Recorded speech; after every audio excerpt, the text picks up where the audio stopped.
This is 1480 KRAE Cheyenne. Also being heard on translator K266CC Cheyenne at 101.1 FM. Right now on 1480 K-Ray, it's time for the Pro Show, featuring the only father and son sports talk show talking about the local sports scene as we take a look back and look ahead to upcoming events around our area. The Pro Show is on now, right here on 1480 K-Ray.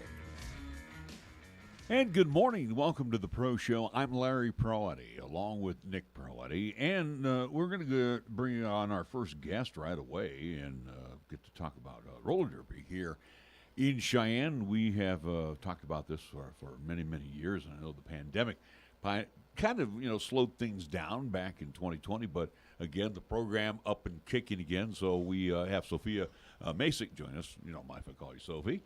So we are going to chat with her right now about roller derby, and again, let's talk about the team in general right now. Sophie, how many ladies are out for the program? And again, we'll get into scheduling and all that, but let's just talk about how many participants you have in roller derby, because I know prior to the pandemic, it was picking up a lot of steam, and then the pandemic rolled in and then kind of slowed things down. But how are we doing now? So we did slow down to the pandemic. However, we've got some ladies coming back. We've got about 10 individuals skating right now, but we also have a few individuals that said they're going to come back in February. So we're hoping to see those gals out on the track again. Now, again, you're over at Roller City. We are at Roller City, yes. And do you basically roll flat, or do they put out a special track for roller derby? Because, again, being as old as I am, I've seen a lot of roller derby. Do they have a special track for roller derby? So we're actually part of the WFDDA, which is Women's Flat Track Roller Derby League. So we play on flat track. So that is our current league and what we're doing. We also play according to their rule sets, as there are a couple different rule sets out there, including some old school roller derby as well. Is it wood or cement? I believe it's polished cement is what is at Roller City. Huh. So for you, Sophie, let's get into your background of how you joined, how you got involved with Cheyenne Roller Derby. Is it something that you've been pre-pandemic with Cheyenne Roller Derby, or just recent? Let's talk about your background and how you got enthused into this sport. So I'd first heard about roller derby back in high school, actually. This was when I was living out in Ohio. But at the time, they didn't have any junior teams. You had to be 18 plus to play. I wasn't at that point. I went to college in California, spent 4 years out there, was busy with school, moved back to Wyoming. I'd spent a couple years in high school here as well, and was out in Cody, Wyoming, actually. And after that, I had lived there for a year, and then somebody I knew said, "Hey, Sophie, there's a roller derby team here." And I was like, "Wyoming has a roller derby team? What is this?" So that was my introduction, and it just flew from there. Now, you talk about roller derby. Again, it's hard hitting, it's fast skating.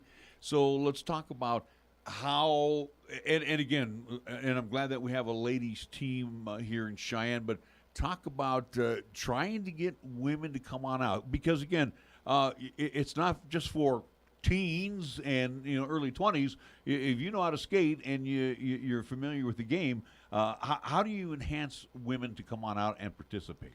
So my number one reason would be the community that's around roller derby. Through roller derby, I've been able to skate in, I want to say, 15 states by now. I've stayed at people's houses. They've opened up their houses to me so that I had a place to stay. I've traveled. I've been invited to skate in places like Arizona, Nebraska, Colorado. I went to a practice out in Ohio. So I've skated all around Wyoming. The girls and the women who are out there and play roller derby are passionate women. They're down to earth. They want to be part of something that is community-based. Do you have one team, or are there a couple teams? Because, again, I'm assuming you don't cut anybody. No, we don't cut anybody. Anybody is welcome to play. We'll get you up to speed. We'll train you. We have a boot camp coming up. So I have actually personally played with a ton of different teams. And part of that's because I network inside the roller derby community. People know if they call me up and say, "Hey, we need somebody to come play for us," I'll show up and play.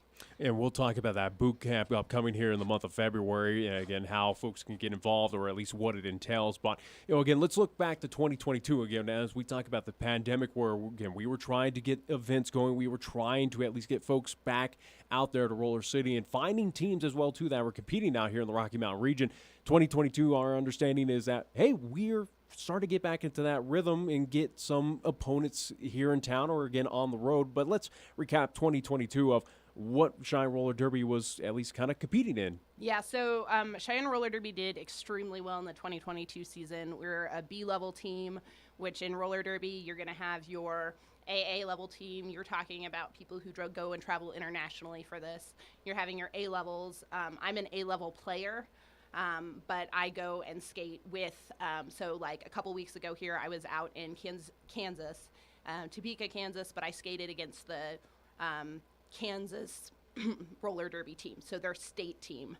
That's what you're looking at. B team is slightly below that. You then get C team. So Cheyenne's pretty much a B level team. We did really well. We played against, I would say our ferocious competitors would be Colorado Springs. We played against their B team. I think we lost by less than 20 points, which in roller derby is very, very few points. And it was neck to neck the entire game. I think we had a few lead changes during the game. Great bout. We also played against Los Alamos Roller Derby, which was really fun out in New Mexico, and we beat them, and they're also a B-level team.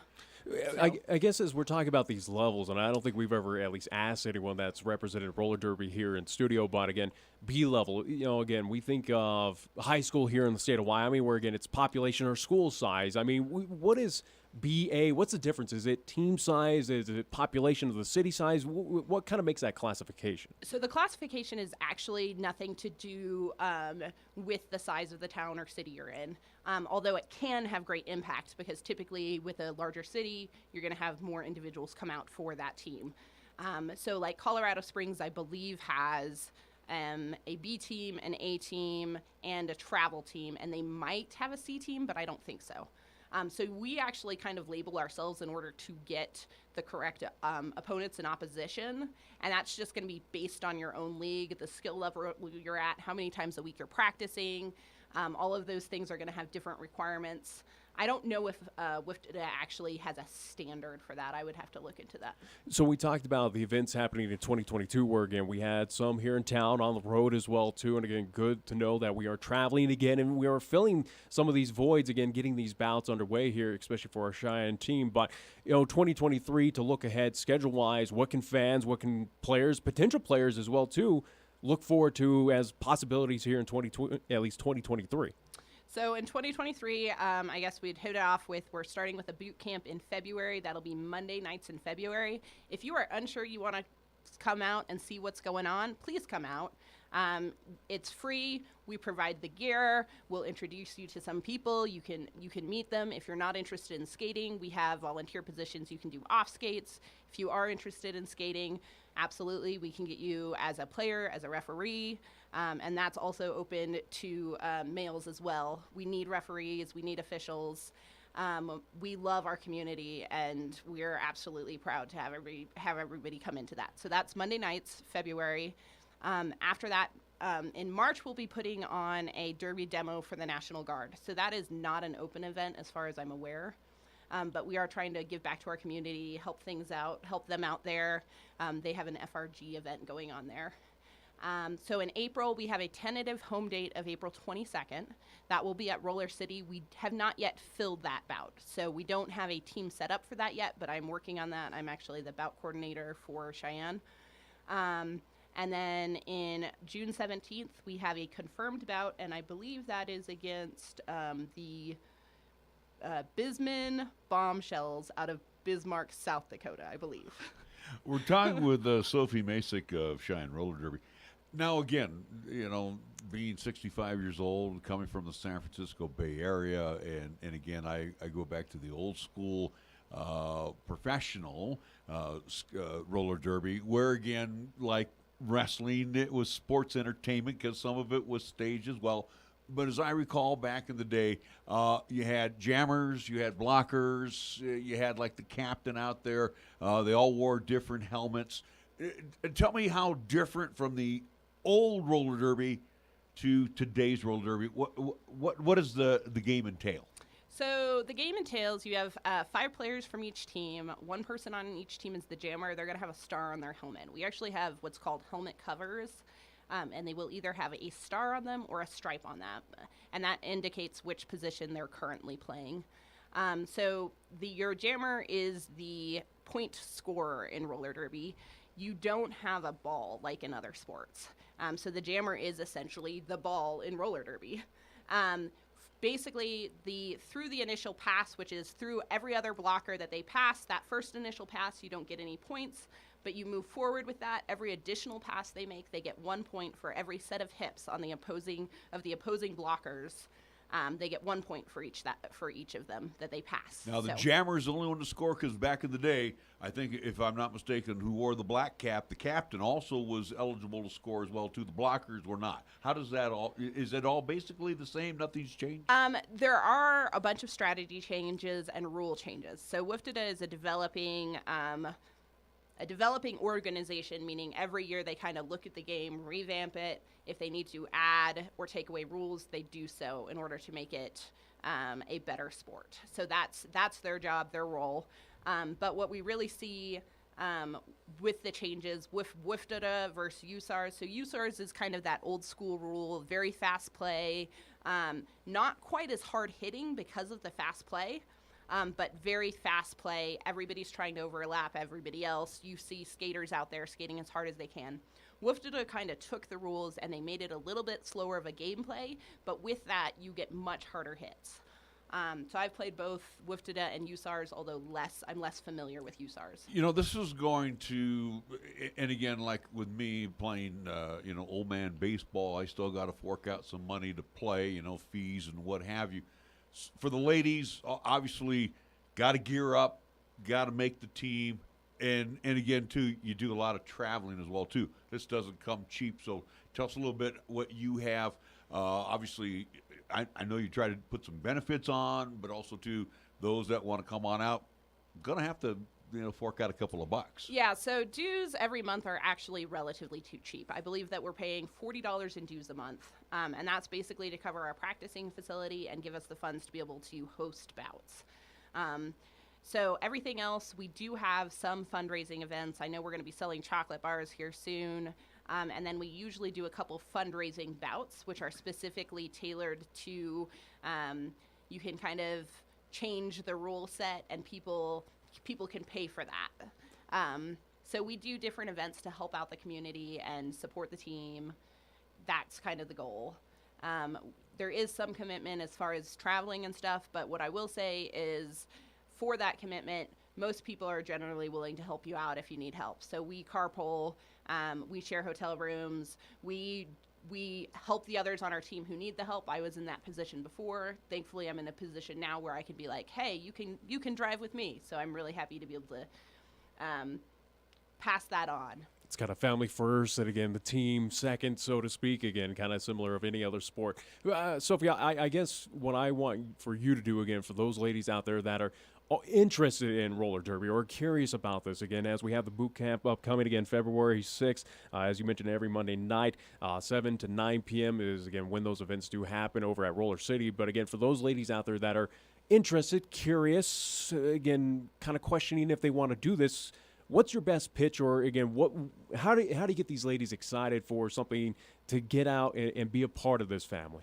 So again, like community, I would say, is the first and foremost thing. You want to meet people your age.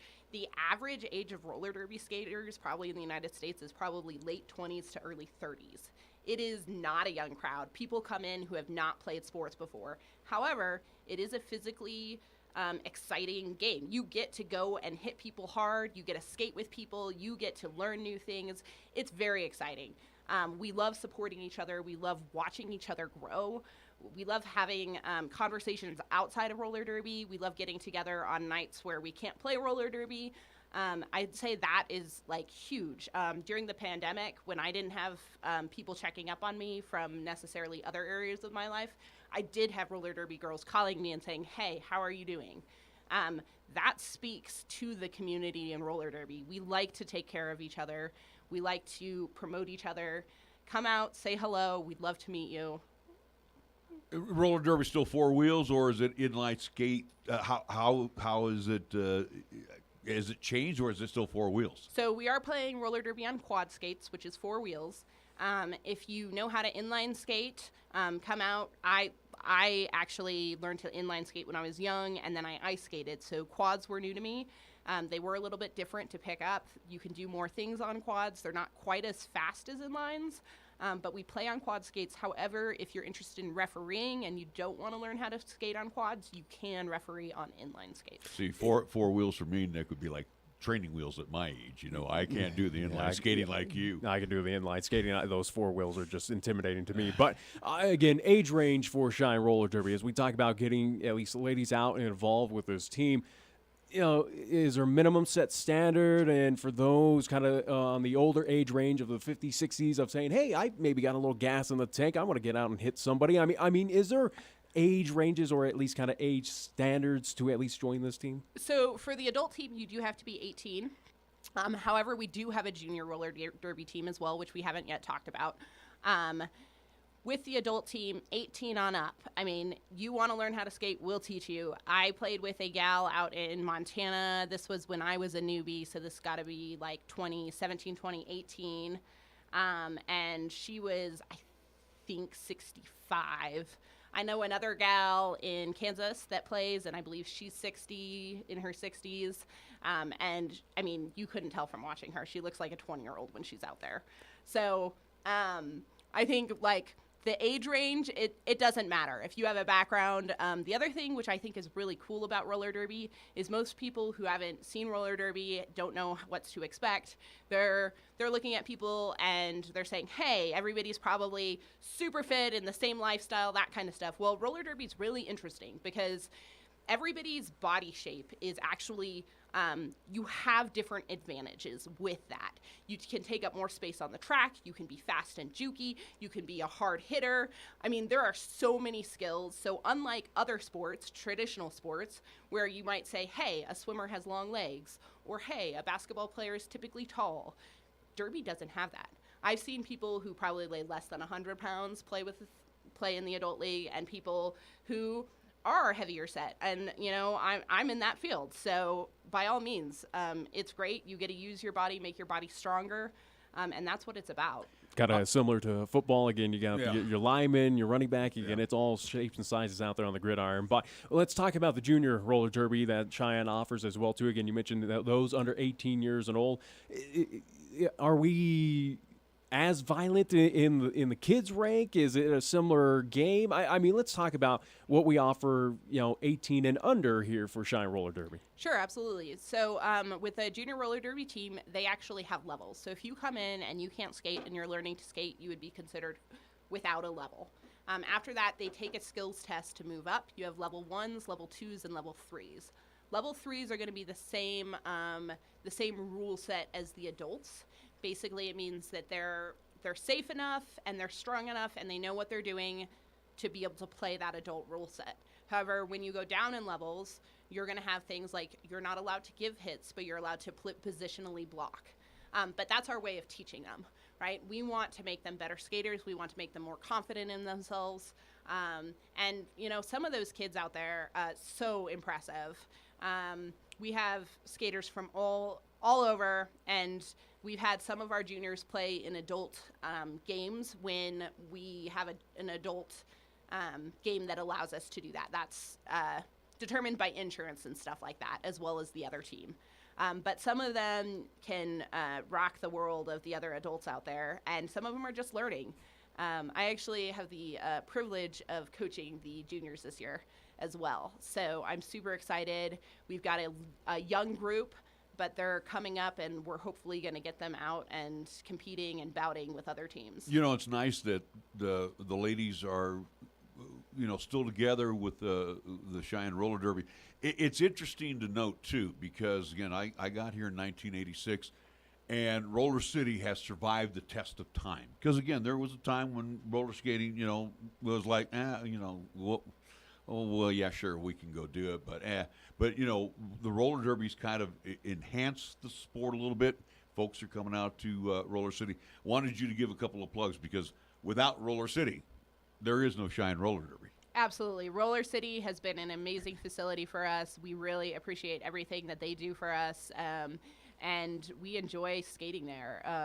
So huge shout out to Roller City, and thank you so much for everything you do. And last but not least, too, in addition to when we'll have a couple of ways to get a hold of you, but you also have a Facebook page, too, so check that out. By all means, check it out. Facebook is usually actually how the roller derby community exists. We're trying to give some other options to people out there who don't use Facebook. If you're a roller derby player, there's a probably 99% chance you have a Facebook and you're active on it due to the events that are posted on Facebook. That being said, we have an email. You can get a hold of us. We have other ways to do it. Roller City, you can drop in there and talk to them. They will give you all the information. So we have ways we're trying to get out in the community. If you see somebody wearing an orange jersey, by all means, talk to them. Ask them what's going on. We love to go out and just speak to people about what's going on. And also we have practices. So junior practices 6 to 8 on Tuesdays. Anybody is welcome to come to those. If you're an adult and you just want to see what it's about and you want to come to a junior practice, come to a junior practice. We usually have at least a few adults there to help out. We train people at different levels. We are super excited to meet anybody who wants to come to that. Roller City still same location, just off Carlson, if I recall right? That's correct. So Roller City junior practice 6 to 8. For the juniors, we do accept both boys and girls under 18. So anybody is welcome to that. We love teaching everyone from the ground up. So if you don't know how to skate, that's fine. I do believe that the requirements that we've got going right now are you have to be 6 years of age or older, and you can't bout until you're 7. So 6 to 17 come out, and then adult practices we have 7 to 9 on Thursdays. So again, if you can't make the Monday nights, that's fine. Drop into our adult practices on Thursdays. I'd be happy to show you around, show you what we do. It's a lot of fun. It's a sport for all ages, and again, out there at Roller City, again, fun time. Reminding folks again, Roller Derby Boot Camp upcoming here in the month of February, starting February 6th. Again, it is free this month, every Monday night, 7 to 9 p.m., happening over at Roller City. Again, the boot camp teaching you how to skate, all the fundamentals, all that good stuff. Again, it's completely free month of February, so again, go check it out. Again, the Roller Derby Boot Camp. Roller City, 5506 Weaver Road, just off Carlson. So again, same locale where they've been at for a long, long time. Sophie Masick, thank you so much for joining us. Appreciate it. Good luck on the season, and good luck on getting more participants out there, because again, you, thanks to your organization, is reviving. I don't want to say reviving, but keeping this roller skating alive here in our community. Appreciate it. Thank you so much for having me. Sophie Masick joined us here on 1480 K-Ray. This is the Pro Show. I'm Larry Proietti. He's Nick Proietti. We will take a timeout. We'll be right back with more. Joe Buck and John Smoltz welcoming you back to the City Center Convenience Mart. Heather's moment has arrived, and you just hope all that training pays off. Heather lays down her purchase, but Randy rings it up as slowly as he can. Uh-oh. Yep, she's looking at the cigarettes. There's nothing good back there. Heather's arm is in motion, but she just grabs the gum off the counter. That's a slick move. Even Randy tips his cap to Heather. Stand Up to Cancer and Rally wants you to reduce your risk for cancer. Go to takeahealthystand.org. 1480 K-Ray is your home for live play-by-play coverage of high school basketball and football. To hear all the play-by-play calls of East, Central, and South football and basketball. You'll hear the conference action along with the postseason, and during the basketball season, 1480 K-Ray features both boys and girls games. Catch all the exciting calls on AM 1480 K-Ray, also streaming the games worldwide on the web at 1480kray.com. Cheyenne Regional wants to help you eat better, move more, and live longer. Join us at our annual Wake Up to Heart Health event on February 4th at 9 a.m. at the New Blue Community Events Center. You'll hear the survival story of a heart attack patient and his harrowing journey to the hospital, and from a Cheyenne Regional cardiologist about reducing your risk factors for a heart attack. The cost to attend this life-changing event is only $25. To register, visit CheyenneRegional.org/wakeup by January 31st. Capital Lumber is lumber one in Cheyenne. Are you listening? We're all the lumber store you'll ever need. For electrical, plumbing, paint, and tools, lumber and hardware, we're for you. We're out to earn your business, yes indeed. Capital Lumber is lumber one today. Are you listening? Capital Lumber at your service all the way. Since 1966, Cheyenne and Laramie County has depended on and trusted family-owned and operated Capital Lumber Company for all your lumber and hardware needs at 1222 Dunn Avenue in Cheyenne. When you are dealing with the Coin Shop to buy, sell, or trade your gold, silver, or other precious metals, you will be met with honesty, fairness, knowledge, and exceptional customer service. The Coin Shop has been serving Cheyenne since 1982 and is a respected member of our community. Call David today at 778-7196 to meet privately or visit during regular business hours, Monday through Friday, 9 to 5 p.m. The Coin Shop, a dealer you can trust, 510 West 16th Street. Here's the latest weather forecast on 1480 K-Ray. Otherwise, for today, sunshine and breezy. Expected daytime high near 26. Winds out of the west 10 to 20, gusting as high as 30. Mostly clear for tonight. Lows will be into the mid-teens tomorrow, Wednesday. We're calling for partly sunny in the morning, then gradually becoming sunny in the afternoon. Breezy conditions. Look for a daytime high near 35. And for Wednesday night, mostly clear and blustery. Our low down to 21 degrees.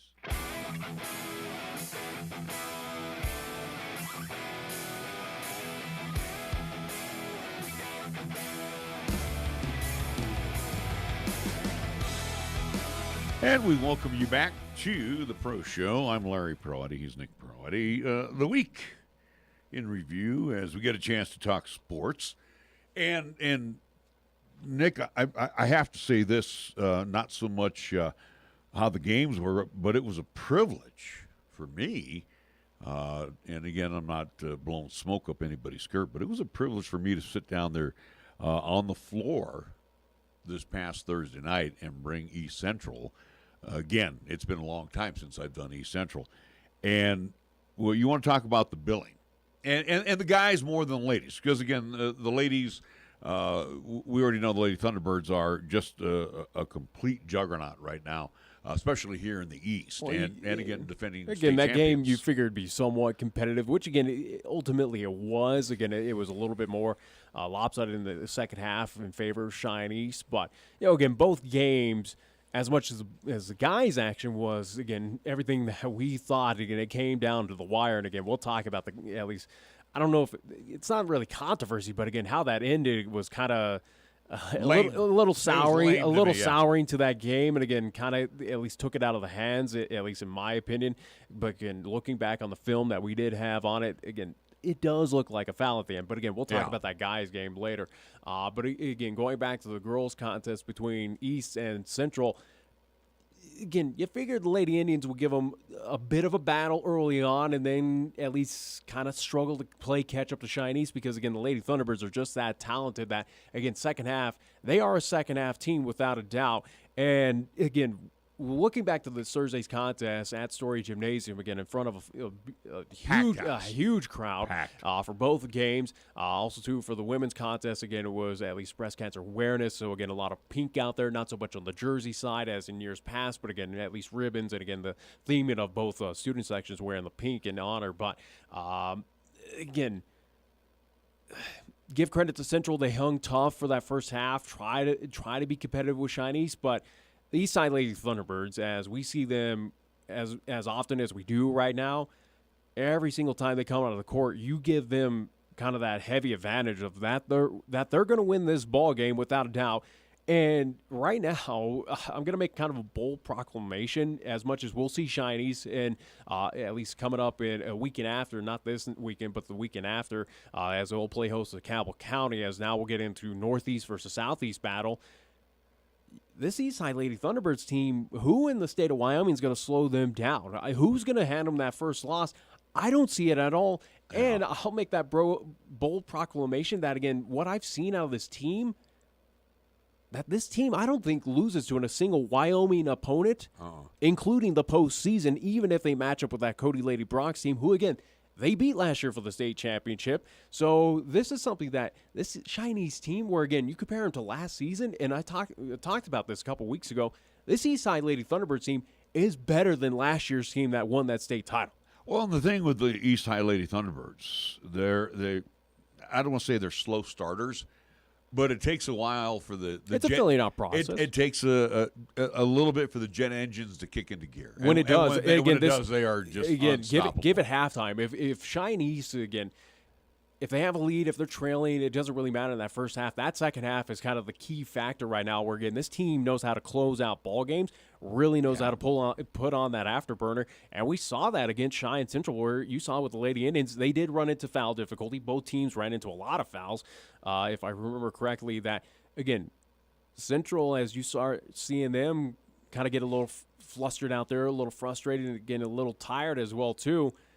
East took that to an advantage and really just turned it up and, again, just exposed every which way of Cheyenne Central. So you look at the starting five for the Lady Thunderbirds, and, again, the two names that also are going to step up there, Bowden Lilliadall and Brady Schlaps.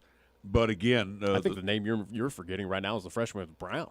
No, let me finish here. No, I'm in my opinion, again, who I think of right now of big playmakers right now out there, and again, a little bit quiet. At least it was kind of a good quiet out there. I think Brown right now for Cheyenne. Brown, Haas, and Hall.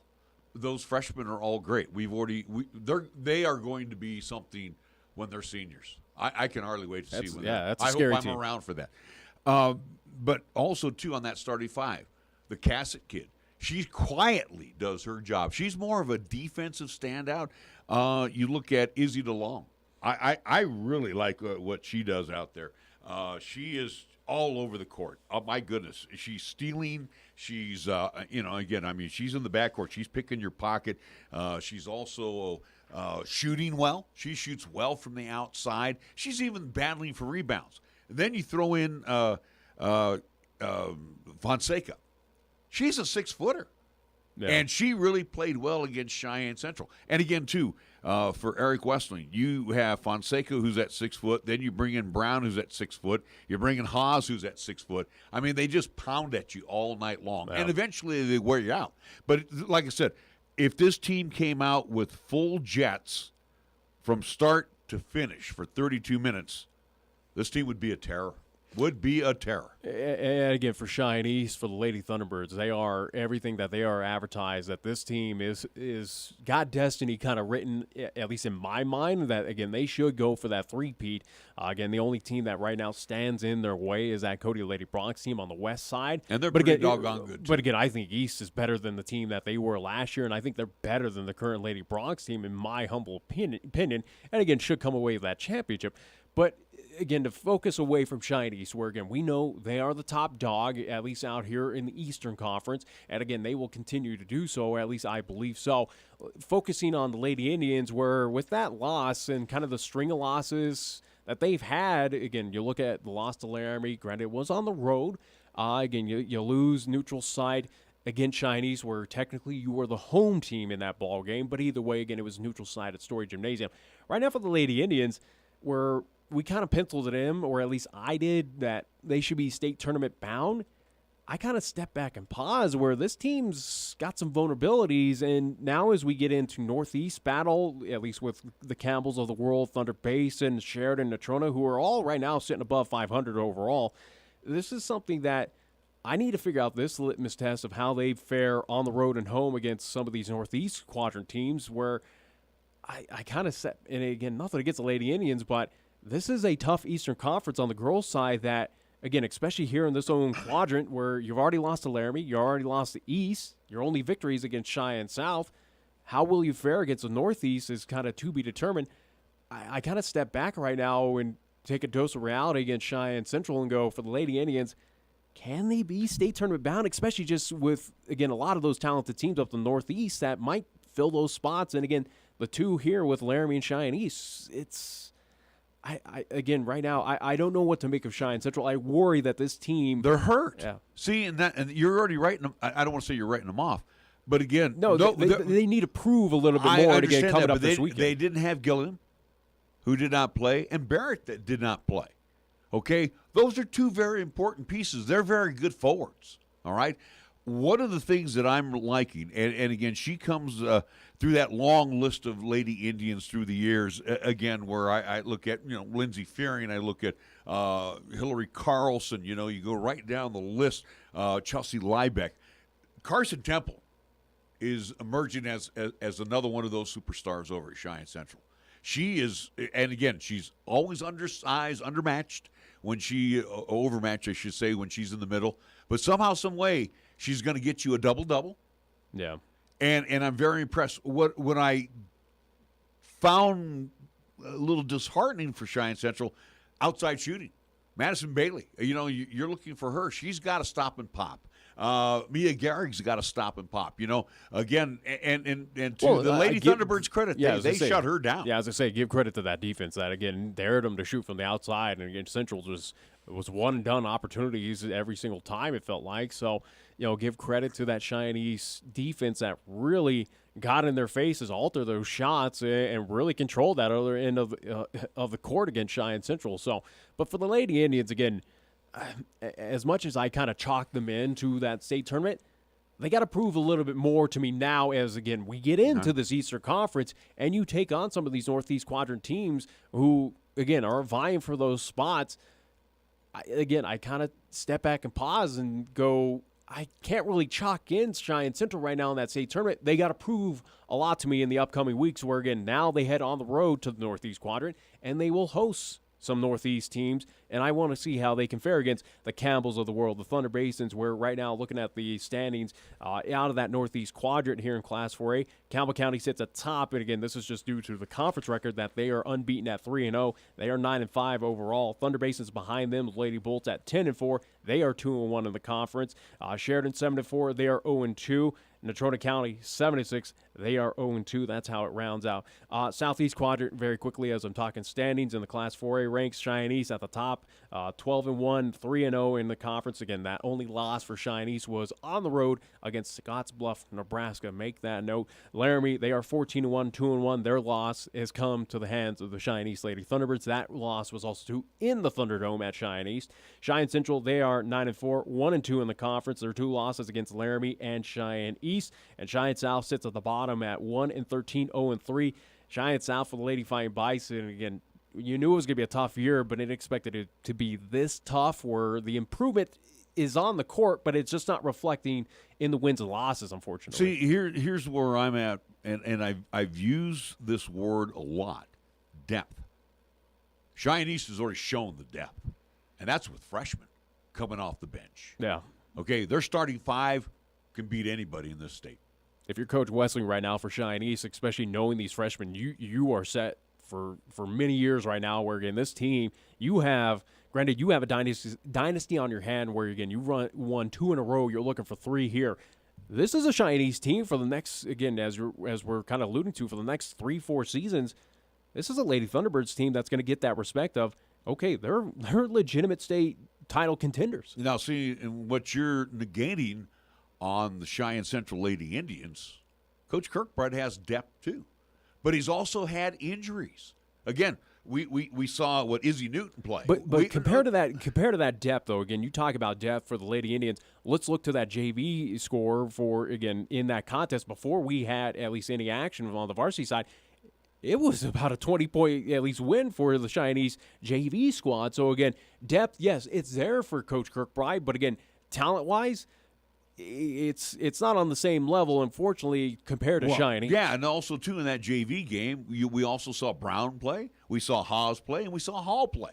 Again, so and then they had to shut them down so they can play in the varsity contest. So, again, junior varsity, very loaded for Cheyenne East. I'm not going to take anything away. For Cheyenne Central, again, it's a young team. Been battling through some injuries, but when this team is going to be healthy and he goes starting 5, he's got 5 that can come off the bench that are contributors. But, again, is that starting 5 that is healthy currently for Cheyenne Central right now? Can they defeat the Cheyenne East team neutral site at the field house? No. But again, they can beat Laramie, though. I think, and again, they were competitive. I don't know. I believe wholeheartedly right now in this Lady Plainsman team that I think they are impressive. They will be state. Right now, where Cheyenne Central was my guarantee of in this quadrant to move on to that state tournament, Laramie's kind of overtaken that spot going, all right, I respect what you did. Again, they picked up that win, albeit, again, yes, it's at home in Laramie against Cheyenne Central, but still, it's impressive to get it done against the Lady Indians. Get the Lady Indians in the field house. You're going to catch them the second time around. I think Laramie could beat them in Cheyenne. I think the Lady Indians are going to get healthy. And again, what I like with Coach Kirkbride, again, he's got the 5 out there on the floor, and he's had to make some adjustments because of injuries. And again, too, tis the time of year when sickness goes around as well, too. Again, he was not at full strength against the Lady Thunderbirds. Will it make a difference? No. But will it make a difference for that second place seeding? Yes. And I think he's got the horses, and their outside shooting has to pick up. Again, you brought up the future for both teams, for Cheyenne East and Cheyenne Central as of right now, and again, we'll talk Cheyenne South as well. But again, for East versus Central right now, again, for years forward, again, here in 23, again, who's the better team out of East versus Central? It's Cheyenne East, and I think that's kind of a clear odds-on favorite. Moving into 24, 25, 26, you kind of still hand that crown. Again, looking at developmental from freshman, sophomore to the JV years right now for Cheyenne East and for Cheyenne Central, you kind of still hand that crowd saying, who do I favorite more, or who still looks to be in the future of kind of dominant in this East-Central rivalry? You hand it to the Lady Thunderbirds. And again, it's no disrespect to the Lady Indians. I think it's just Cheyenne East just has that step above talent that right now is just unbelievable. And again, it's paying off in big dividends with championships aplenty right now. Well, again, let's look at the starting lineups for the East Lady Thunderbirds. DeLong is a senior, Lilliadall's a senior, Fonseca is a senior, Cassett's a senior, and Schlabs is a junior. And then you got the 3 freshmen that'll be coming up next season. Again, Brown. But they're getting significant minutes as you're again as a freshman. Again, now they get a year bigger, year wiser, year stronger. That's Cheyenne East. Now let's look at Cheyenne Central. Aside from Gehrig, Kirkbride, and Bailey, those are your 3 seniors out on the floor. You have Gillum, who's a junior. You have Temple, who's a sophomore. And again, she's 5'9". And again, she's always undersized every time she plays in the middle. You got Wade, who's a sophomore. You got Barrett, who's a sophomore. You got Ava Newton, who's 5'10". She's a sophomore. Again, Izzy Kelly, a sophomore. So again, you look at both teams here locally on the East Central side. They're healthy. Both teams, healthier for the next seasons, without a doubt that these teams can make waves, including Cheyenne East. Cheyenne Central absolutely can be in the conversation moving forward as well. Without a doubt, again, I said it weeks ago, I'll say it again, that basketball, again, boys and girls right now in Laramie County, and again, I'll include, again, Pine and Burns, but again, for Cheyenne East, Cheyenne Central, South, again, to be determined, again, as we move forward in the next couple of years for those programs. But again, basketball's pretty damn healthy here in Southeast Wyoming. Again, I'll even include Laramie. Again, look what the Lady Plainsmen are doing. Same with the guys. Guys have had their struggles, but again, they've improved compared to the last couple seasons. The Plainsmen have been a lot better than what we've seen. I would talk with the Lady Plainsmen first, and we'll say up and comers are the Laramie Plainsmen. I think that's the issue again for South, and same with Cheyenne Central, and again East to an extent, where basketball is this damn healthy right now here in this quadrant. Same with also, too, this Eastern Conference as you move up into the Gillette, Sheridans, and now Casper with Natrona County now. But, again, basketball's pretty damn healthy this side of the state that even if you have a talented team, you got to earn a lot of these wins. It's a tough road ahead to get into that regional tournament, to get into that state tournament. That's kind of the unfortunate thing is that, again, you're going to be battered, bloody, and bruised going into that state tournament. And, again, it proved dividends so far for Cheyenne East. It could do it again here in 2023. And on the eastern side, and again, we don't need to talk about the Thunders and the Campbell County Sheridans and the Natronas, but the Eastern Conference, you want to talk about getting bruised and bloodied, this is a tough conference. And you put South in that, you put them in that conversation. The thing with South is they got to put 4 complete quarters together. That's their problem. They're a physical team. They're a fast team, but, we look at one screw up where they've sent 6 men on the floor. Well, you're talking the guys again. Yeah, I'm talking about I'm one of the guys here now. But again, just if they put 4 complete quarters of South basketball, this team's competitive.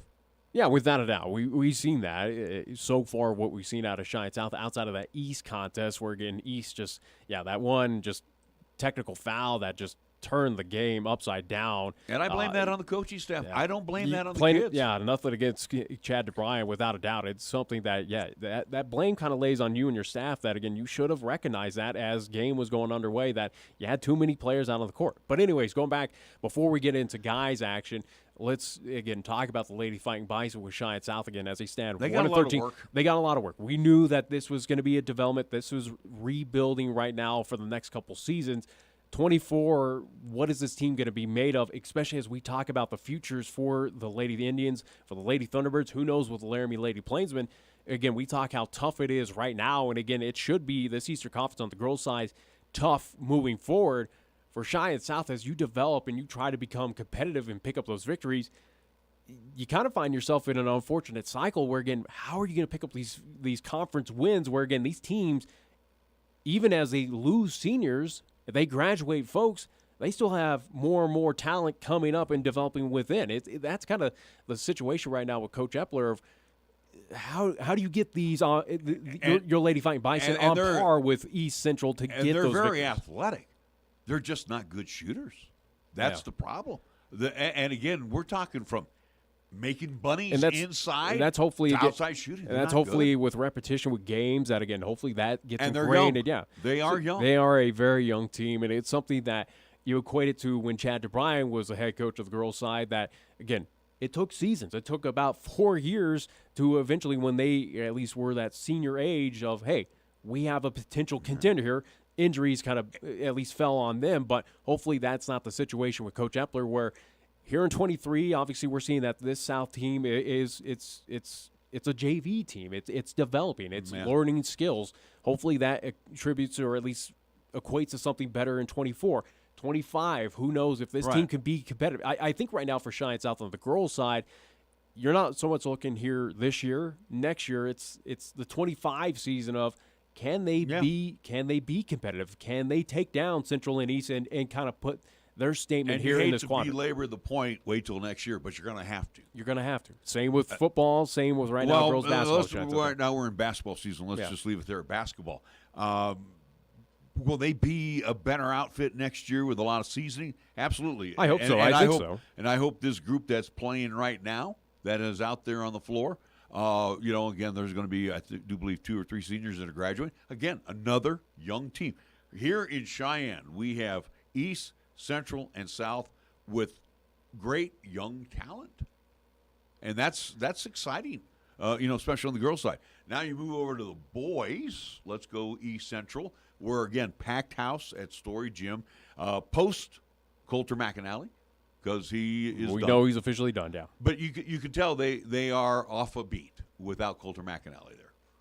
Well, again, similar, you equate it to Cheyenne Central with Luz and Talich, where, again, you had to get adjusted to now what does this team dynamic look like? And it is what it is. But, again, as we look back to that contest, Cheyenne East still found a way to pull off the victory and, again, defeat Cheyenne Central in what was an unbelievable, wacky way to end that ball game, without a doubt that, again, for Cheyenne East, or at least, I guess, quickly to recap, again, we look into that final, few seconds of the fourth quarter, three-pointer made by the Indians, at least on the outside edge. It comes back down. Sam Shumway commits a foul. In the backcourt. As, again, the quick transition for Cheyenne East. Again, if I remember correctly, again, that three-pointer made it a tie ball game. Foul, and then games decided by free throws with about they put I think a second even on the clock. And, again, as high action, high octane, back and forth, little fouls. Again, let's make note of that as well, too. In that boys contest, there was very limited fouls. It seemed like it picked up a bit in that second half, but in the first half, they pretty much let them play. But, again, to determine this game on a foul call, which, again, looking on the video, at least of our stream, yeah, I get it. But is that something where officials, granted, they're doing their job, but, again, could you let that one fly and make East kind of make that play? That play at the end to see if you could get theatrics or move into overtime. I'm gonna let it go. I'm not even going to even comment on it. It was – I think it got a little too tight there towards the end, but I do want to reflect back on the game. East showed me post Coulter McAnally. And again, I do believe Coulter's done for the season. If I understand. Like Cam Hayes came in, did what he needed to do. I saw Garrett Schlab step up. He needs to step up now. He's going to have to be more than just a point guard. He's going to have to be a scorer now, too. Drew Jackson, talented kid. Jolly's definitely going to have to step up. He has to. He's the key piece right He now. still has some deficiencies. And Nathan Marich. Marich, I think, is steady Eddie on the floor. I really like his play. But I will say this, and this is no disrespect to Joey Rail, Brendan Bowman, K.O. Listman, I think Angela Lonnert came on out. Right now, Rusty Horsley's got weak bench. Well, and again, we talked about that when they took on Rock Springs. That, again, it's question mark going forward. That after Hayes, it's weak. You can't afford right now, if you're Coach Rusty Horsley, again, another injury to this team, or at least to that starting five, that, what the hell are you going to do? Because right now, that bench play is severely lacking, and hopefully it's something that prepares them, or at least kind of picks up here next couple of weeks for that regional tournament, and hopefully, again, East makes it in that state tournament. I give credit to Cheyenne East, even with the McAnally situation where, again, he's sidelined for the season. They still fought hard, though. They were competitive against the Cheyenne Central team where, again, I gave the edge, and we talked as we previewed that game. I had Central winning that thing. We had the edge to Cheyenne Central, the Indians, to win that game, which, again, they had a legitimate shot at. Again, it came down to the wire. But, East figured out a way to close it. They figured a way to play through the toughness. They played through the madness, through all the fouls, especially in that second half. That, again, they found a way to win. And I think that's how this team is going to have to find their victories as now we get into Eastern Conference and we take on some of those northern teams that, again, you're going to have to grind it out all 4 quarters, and they might sneak away with a few victories here and there on the road or at home where, as we saw against East versus Central, I think plain and simple, East kind of snuck away with a victory in that one. The same thing with Central. You look at Marcus and Mason Dehoff, Mason Tafoya, Carson Brown. Same thing, too, for Jim Schaefer's team. You got guys that are coming off the bench that are 6', 6'1". Yeah. And, again, so you got very small forwards and you got guards. They got speed. But, again, they got to be on the floor and delivering. These guys have played enough minutes where they have to bail out. Yeah. The Wilden girls of the world, Brown. Again, too, Sawyer had an off night. These guys have to be ready to come off that bench and contribute immediately. So, but again, we've seen enough of Cheyenne Central. We know this is a very up and down team, up and down the court very fast. They do have a lot of energy.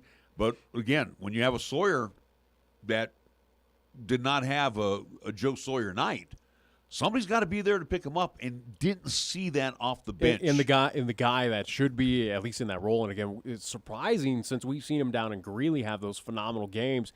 He's kind of been solid, but it's been kind of quiet where, again, he kind of took the spotlight is James Brown on the inside, again, using his height where – ever since he's kind of stepped up and played here in the state of Wyoming against some, whether Western Conference teams or now Eastern, Brown's kind of been a little quiet for my liking where I was waiting for him to kind of take that superstar level role for Cheyenne Central. He's kind of been kept quiet, and I guess give Talich. They were a good team underneath there. Talich at the 4. Williger's good.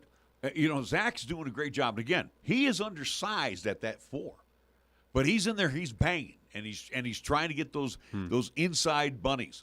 But also, too, Talich was, again, I think the second leading scorer before he went down. But also, too, at 6'4", 6'5", you would spot Brown inside the lane as well, too. Yeah. And you would sacrifice your shooting for an easy bunny for a guy like Brown. And it's something that James Brown right now is struggling. It's far from it. But again, I'm expecting him to really just take and shoulder the weight on him of this. And he might be doing that right now. Yeah. And that might be taking him off his game. But I feel like he's the guy where, again, you have that special talent, and he feels like that special talent that can elevate his game to a next level where, again, he could be that next superstar in the making that comes out of boys basketball here in the city of Cheyenne, as we've seen with, the McCord twins, with Eric Oliver, Elijah Oliver, again, out of Cheyenne East. This is Cheyenne Central's opportunity. Again, he's not going to equate to the level of, again, with one, at least as I'm blanking on his name, again, the big guy now with Colorado, with now, again, Lawson. Yeah, I mean, Lawson Lovering, yeah. Lawson Lovering. Yeah, again, he's not going to get to that level, but again, I feel like he can make a name for himself, and for me personally, I'm waiting for him to kind of take that next step. And I figured this East Central game was going to be that situation where, again, he would elevate and kind of lead that team. I'm opposite of you, and one of the things I liked with Cheyenne Central, I saw Jackson Whitworth starting to get his shooting eye back, but Sawyer's the guy. He's going to have to stop and pop at least 15 times a game. What it does, it takes the pressure off of Brown, because again, if no one's hitting from the outside. All right? And like I said, it was good to see Whitworth hit because, again, you force the defense, especially in a man-on-man, you force them out. You leave Brown down below, and then that gives him that opportunity for those little, 3, 4, 5-footers or laying one off the glass. Sawyer definitely has got to get at least 15 shots in a game from the outside. And again, too, he's a good dribble drive guy inside as well. But, you sit there and you look at, post Chase Talich, the Indians not so much have bumbled and stumbled through, but they're trying to work this all around right now. And again, and I think East is going to find this out too. Once they go north, they're going to find out it's a different breed of cat without Coulter McAnally because, again, at that 4 spot, McAnally was, we'll just say 10-point guy, but he was also about a 6-7 rebound guy, and he also took a lot of pressure off Jolly. And also, too, opened up the lane for the Drew Jacksons to drive in and Garrett Schlabb. So, again, with Cam Hayes, and Hayes was a perfect number 6 coming off the bench. We're going to start to understand who these teams really are, again, both girls and boys, as now we get into, again, the heated portion of the Eastern Conference play. Again, now as these teams get on the road, go up north, host some of these northern teams. Again, we'll see what the true, at least, identity is of East and Central, South as well, too, including in that on the boys' side. Quickly, as, again, we're at the top of the hour again, we'll get our next guest in. But on the Southeast side of the boys' side, the Chinese at top, 12-2. They're undefeated in conference at 3-0. Cheyenne Central behind them with the loss this past Thursday. They are 2-1 in conference. They are 12-3 overall. Laramie 9-6, 1-2. They definitely kind of fallen off a bit since what we saw down in Greeley. Cheyenne South 4-10. They are 0-4. Again, at least the also to note for this weekend. Hopefully games are able to play, as we've seen a lot of postponements from this past weekend due to weather. Again, weather might be a factor coming up this weekend to travel, so again, we shall see. But either way, that's how it stands. Looking very quickly at the Northeast quadrant, Sheridan 8-3, they are 2-0 in conference. Thunder Basin 6-7, they are 2-1 in their conference. Campbell County 4-10, very surprised by that. They are 1-2. Natrona County 5-7, they are 0-2. So that's how. And I'm shocked at both the Phillies as well. Well, Natrona has been down for years and years on the boys' side, but the Phillies, the girls, that one has shocked me right now. All right, we are going to take a break. Wendy Johnson, the South High Athletic Director, will be joining us next as we continue on with the Pro Show. I'm Larry Proietti. He's Nick Proietti. Back after these words. Are you like me? You have health insurance, but you don't have dental insurance. Do you need to get to the dentist right away? Maybe you need an implant or some other major service. Well, I found a dental insurance plan that's just right for you. It's called Spirit Dental. Spirit Dental offers a $100 lifetime deductible, a huge network of dentists. And here's the best part. There's no waiting periods. Yeah, that means you can call right now and have real dental insurance for you and your family tomorrow and get that immediate coverage you want. Spirit Dental has plans for just a few dollars a day, up to $5,000 annual maximum, and coverage for implants. Whatever age you are, the dental insurance you need is a free phone call away. Now don't wait, and be sure to ask about Spirit's vision plan. Here's the number: 800-631-9229. 800-631-9229. That's 800-631-9229. Hi, it's Lee at Absolute Flooring. It's time to put 2022 behind us and get 2023 off to a great start. The best way to do that is with new flooring from Absolute Flooring. With a large variety of flooring products and a multitude of styles, colors, and prices, your new floor awaits you. And with the best in installers, get your new year started off right with a stop at Absolute Flooring in the Cheyenne Plaza and at AbsoluteFlooringWIO.com. Remember, it's always your home, your floor, your store, absolutely. Check out the huge savings this week at Town & Country Supermarket Liquors. Here are just a few of the terrific weekly specials. It's your one stop to shop for these Super Radio buys, heard only right here. Jägermeister Liqueur, 750 milliliter bottles, $16.99. Busch or Busch Light, 30-pack, 12-ounce cans, $19.99. And Jameson Irish Whiskey, 750 milliliter bottles, $16.99. Town & Country Supermarket Liquors on the South Greeley Highway, Cheyenne's low-price leader. For nearly 30 years, family-owned and operated Lennox Auto Body, along with the Auto Glass and Detail Center, has been serving our community with quality and customer satisfaction. It's a pretty simple drill. When you want it done right the first time, call Lennox Auto Body for an appointment at 307-634-6608. Lennox Auto Body at 1020 Dunn Avenue. And the Auto Glass and Detail Center. Remember, it's not clean until it's Lennox clean at 617 East Pershing Boulevard. Lennox Auto Body.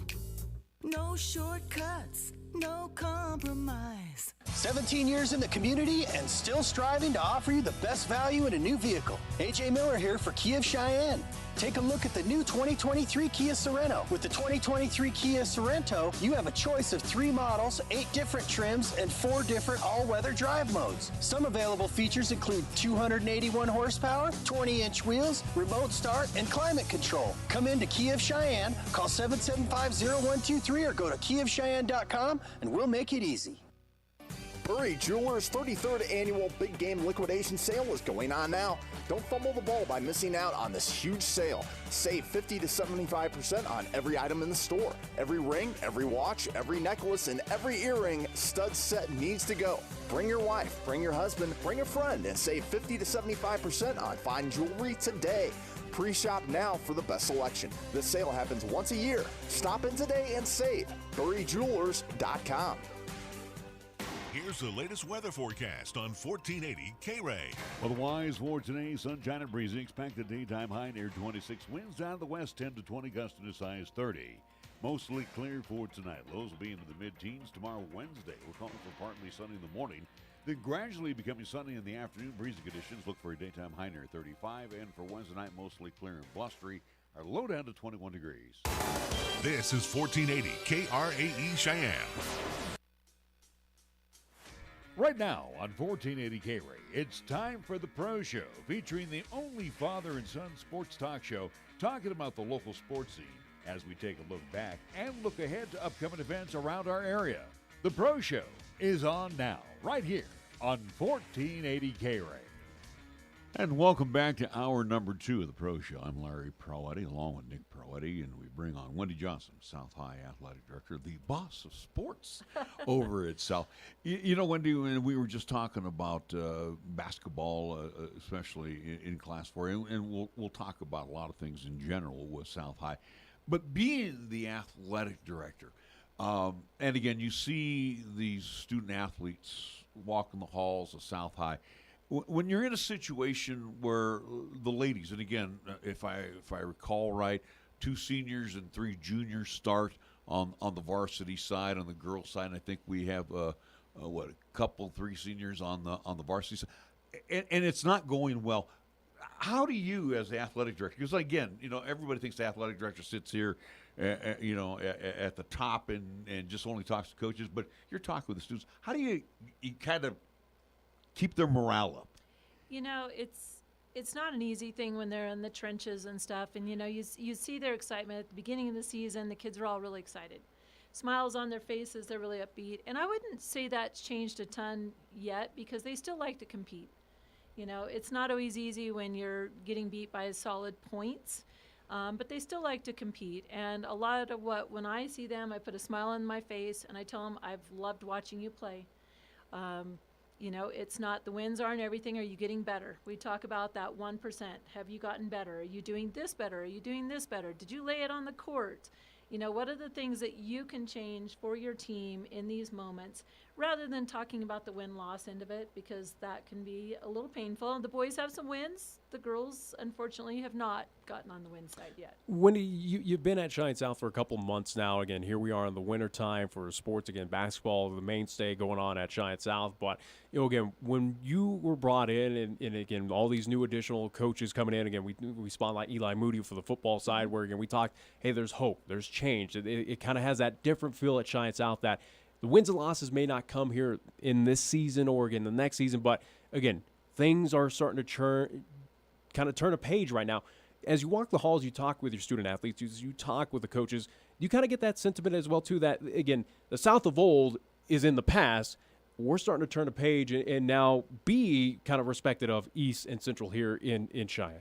You know, the kids are starting to, you can kind of see it a little bit. They're got a little bit straighter walk, shoulders pulled back a little bit. It's not easy when you play East and Central in the same week and kind of get trounced a little bit.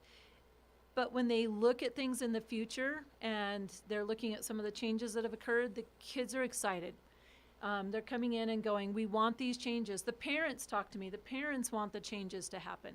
Everybody wants to see our programs grow and improve, and I think we are. It's not going to happen overnight. I've been around athletics long enough. Those changes don't happen overnight. They take time. It takes working with our Johnson feeder schools. It takes working with our elementary feeder schools. And that is happening. Like, our coaches are excited to embrace this and make these changes, and our athletes are getting excited about it. You know, same thing, too, talking about student athletes, coaches. And again, too, coaches will have their daubers down as well, too. Sometimes it's tough because they judge themselves by W&Ls. Right. And again, you're brought in to change that culture. Talk a little bit how you got to keep them motivated as well. A lot of them come and talk about some frustrations about, what might have happened in the game, goals that they're setting. Talked to Coach Epler this morning, and he's like, this is our goal for when we go up to play Thunder Basin and Campbell County. And it wasn't to put a win on the board. It's to, maybe shorten the point differential, trying to get some, a variety of kids experience, because if we can get some of those sophomores and juniors that are on our varsity team a little bit of experience, we're hoping that'll carry into next year, so they have a little bit more to draw on when they get in these pressure situations. Wendy, and again, too, we've had some conversations, but I know this is a little tough on you, too, because, again, you've come from successful programs. Mm-hmm. Does this also kind of bring to mind to you where you can go to your coach and say, hey, look, this camp was available, or maybe we need to shore up some of our athleticism in the weight room, whatever the case may be?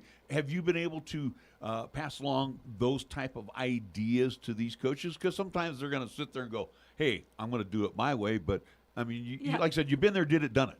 Yeah, there is that as well, too. Anytime camps cross my desk, they know I have an open door. They're welcome to come talk, but I forward them along. Well, the football coaches have looked at a camp. They're all going to go to this camp in Denver. I'm going to facilitate paying of the fee for the camp for them to go to in the hotel rooms. They'll pay to get their way down there. So they're willing to kind of meet me halfway, because budgets in Wyoming are way different than my budgets were in Idaho to deal with. We have another one, Coach Moody's wife, Madison Moody, who was a volleyball coach, played for Sheridan College and then was a volleyball coach at Grable High School, I believe.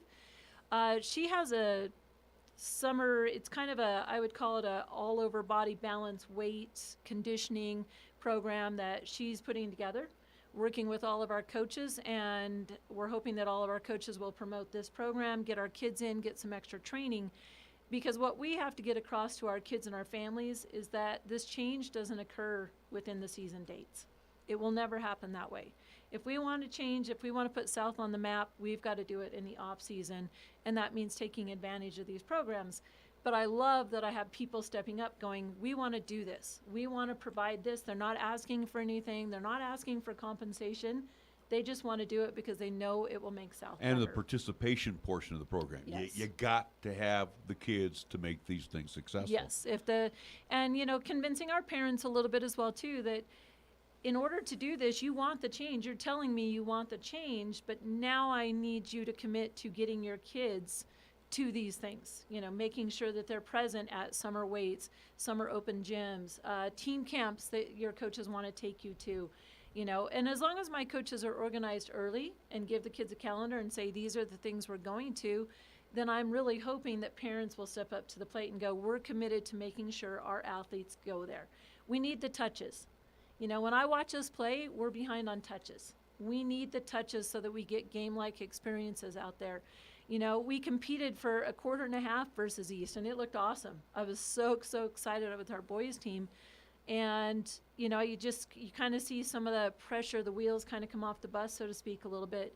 Whereas if they would commit to this and they get the touches in the summer and the off season, you're going to see a huge difference. We'll be competing with the teams in our conferences. We blame that technical foul on what happened in that ball game where again, We're things were coaching never staff on that one. never were the Right. same on that one. But keeping on the theme with head coaches, do want to at least take this opportunity. And again, I know something that's near and dear to your heart. And again, theme as we talk about volleyball at Cheyenne South, we had a vacancy which was now filled. Let's go into the new hire, the new official head coach at Cheyenne South. The new official head coach is Kira Johnson. And yes, she is my youngest child.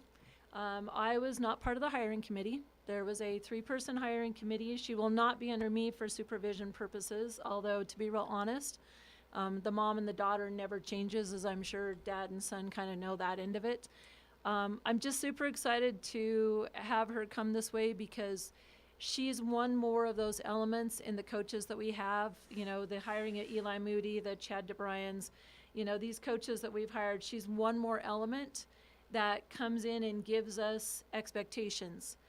She's going to give kids foundation. She'll work in the off season, you know, to get the kids the skill level that they need, the touches that they need. She, for the first time this year, she's been a head coach at Blackfoot High School for the past 3 years. Blackfoot High School, for as long as I could remember, they were the south of Cheyenne, Wyoming. We always knew when we played them in volleyball we were getting a win. It's how it was. And for the first time in over 40 years, her team qualified for the state tournament this year. You know, when we did our last games over there versus Cheyenne East, and I want to go back into the parental and even those that are a little bit older, grandpas. But, you know, I was stopped by a couple of them, and you know, where they gave us kudos and thanked us. You have to be, I guess, happy that you have a lot of these folks that want to step up to the plate and assist you in making these programs more successful, not just by sitting on their butt watching a game, but they're actually coming to the forefront wanting to say, hey, how can I help you? Right. It's so exciting to see. It's so excited to see the open-mindedness of the coaches going, you know, yes, you're a volleyball person, but you understand coaching in general, how to develop a program, how to get the touches, the contacts. And, you know, I've watched enough athletics through my entire career of all of this stuff that it's a lot of work in the trenches to do this. And I'm so excited. You know, the coaches are all embracing it and going, this is what we need to do. This is what we're on board to doing.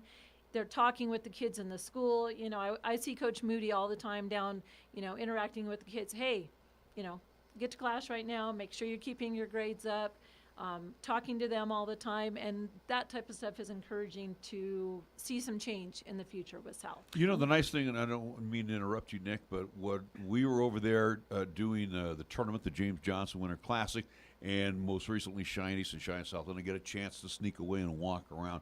And you coming in as the new athletic director, you have to be gladdened to a certain degree, especially whether it's the maintenance or whatever.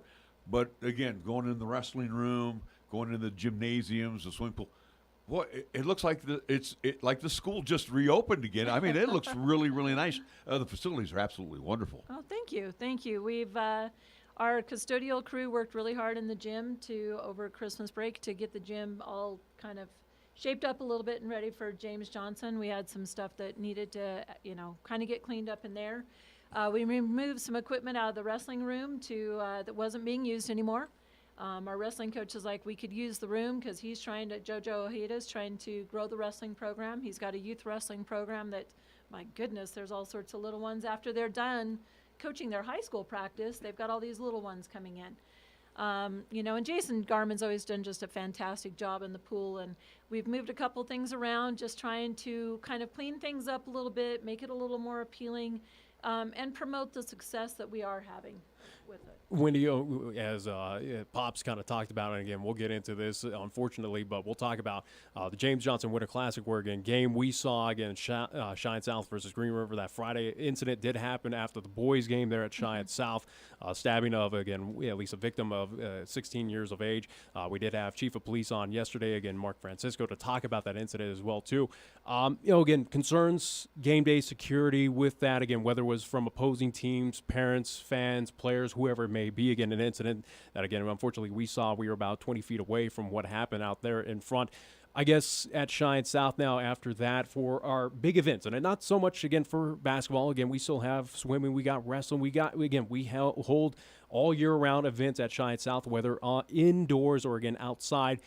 Again, with that recent event that happened at Cheyenne South, any additional security measures or, again, kind of upping security after what happened, post what happened that Friday night? The main thing that's been added to it is, and we were going to have security for all of our East Central games, obviously, just because of the crosstown interaction with some of that occurs.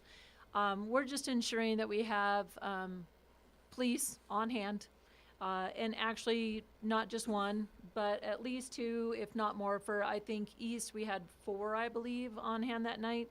And being a lot more specific with them, like, I need you to go to this parking lot and just kind of circulate around that parking lot, because we have the admin inside, we have the supervision inside. There was 3 or 4 of us admin that were there that night, supervising, and, had no clue that it was going on just right outside the doors. So what we've asked our resource officers that are coming in and doing for us is to spread out, be a physical presence, but help us spread out and kind of deter some of that stuff. Winnie, I want to talk about something as well. You brought up about a couple minutes ago financial differences. This is more on a curiosity side for me, where, again, you talk Idaho compared to Wyoming.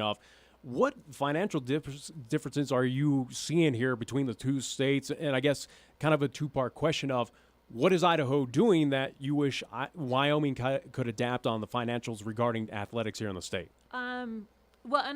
So this is a comparison between Laramie County School District and the school districts that I just left. Laramie County School District has a big budget that's given to us by our district office. It's given to South, and then Mr. Thompson determines what's going to go to athletics. It's a fairly sizable sum. Every overnight trip is paid for out of my budget. Every meal, lunch, and dinner is paid for out of my budget when our teams travel. Cannot be that way in Idaho. In Idaho, if I paid for all of that, my budget would have been gone like that. Because the budget that I worked with in Idaho, both schools, the school rise, the AD, tickets, the game that we brought in, the gate that we brought in was part of the budget. There's a pay-to-play fee in Idaho. It's $100. Well, in the district I left. And so 30 of that for each athlete would come into my budget. We have a thing called activity cards in Idaho at Hillcrest, and portion of that would come into my budget that the principal would dictate. My budget in Idaho is right around $75,000 total. Here, it's double that with it. But it has to, in order to cover all of those aspects. But it's been hard for me to wrap my head around that all of this is getting paid for. I keep kind of hyperventilating that we're going to run out of money because we still have a spring sport to roll around to. And I keep being reassured that it's okay, that you're not going to run out of money. Stipends are another big difference. Head coaches around here for your volleyball, your football, your basketball sports, some of your key sports, your head coach is making $8,000. When I left Idaho as a head coach, very successful one, assistant coaches here are making more money than I was as a head coach. So yeah, Wyoming takes care of our athletics, Yes. like that. Well, and I guess, again, keeping on the financial topic, where, again, budgets are getting a little tighter, as we know out of the state right now. They're looking at cuts, and again, they're trying to conserve, especially with the coal industry getting hit as hard as it was in 2022. But again, they try to make sure that our school districts are funded well enough, and again, goes on down to athletics. But I guess what I'm leading to, at least for you, Wendy, where we know for Cheyenne South, I know on the football side, again, turf upcoming soon to get that re-turfed out there. Again, it's still a fairly new facility here in the state of Wyoming, again, for the gymnasium, for football stadium, all that. But I guess from you as an athletic director standpoint, and again, I've asked Jad and I've asked Jerry this, Are there needs and wants right now that if you had a little extra dollars or went to the state of saying, hey, I need this to improve, or I wish we could have, is there kind of that list right now of improvements that Cheyenne South needs?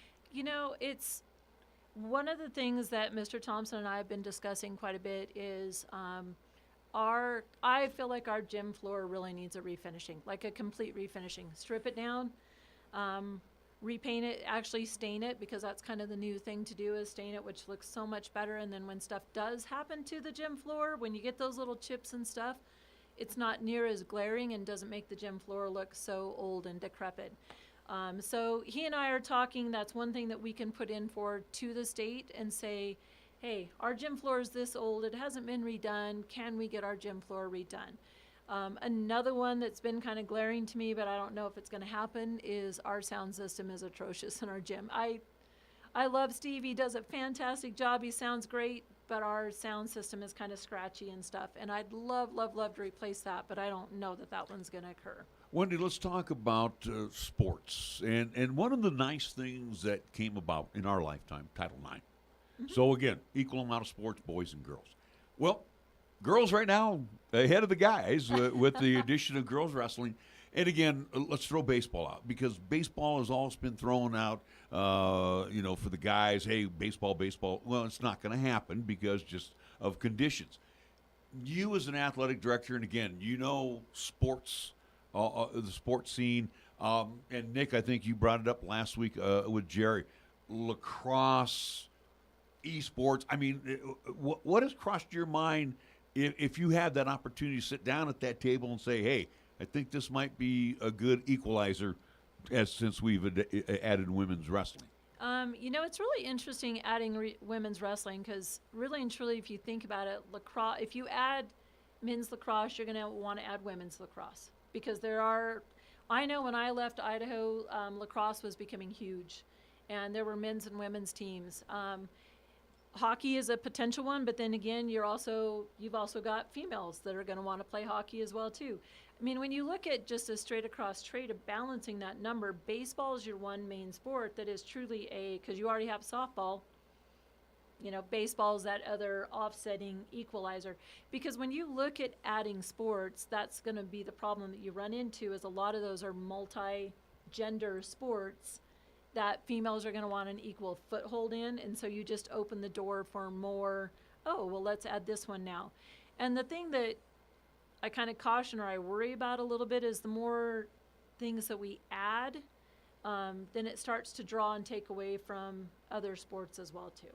And it's not that I'm against those sports, because I'm not, but I just want to make sure that what we do have, we can facilitate in a positive manner. I mean, this year it's been fantastic.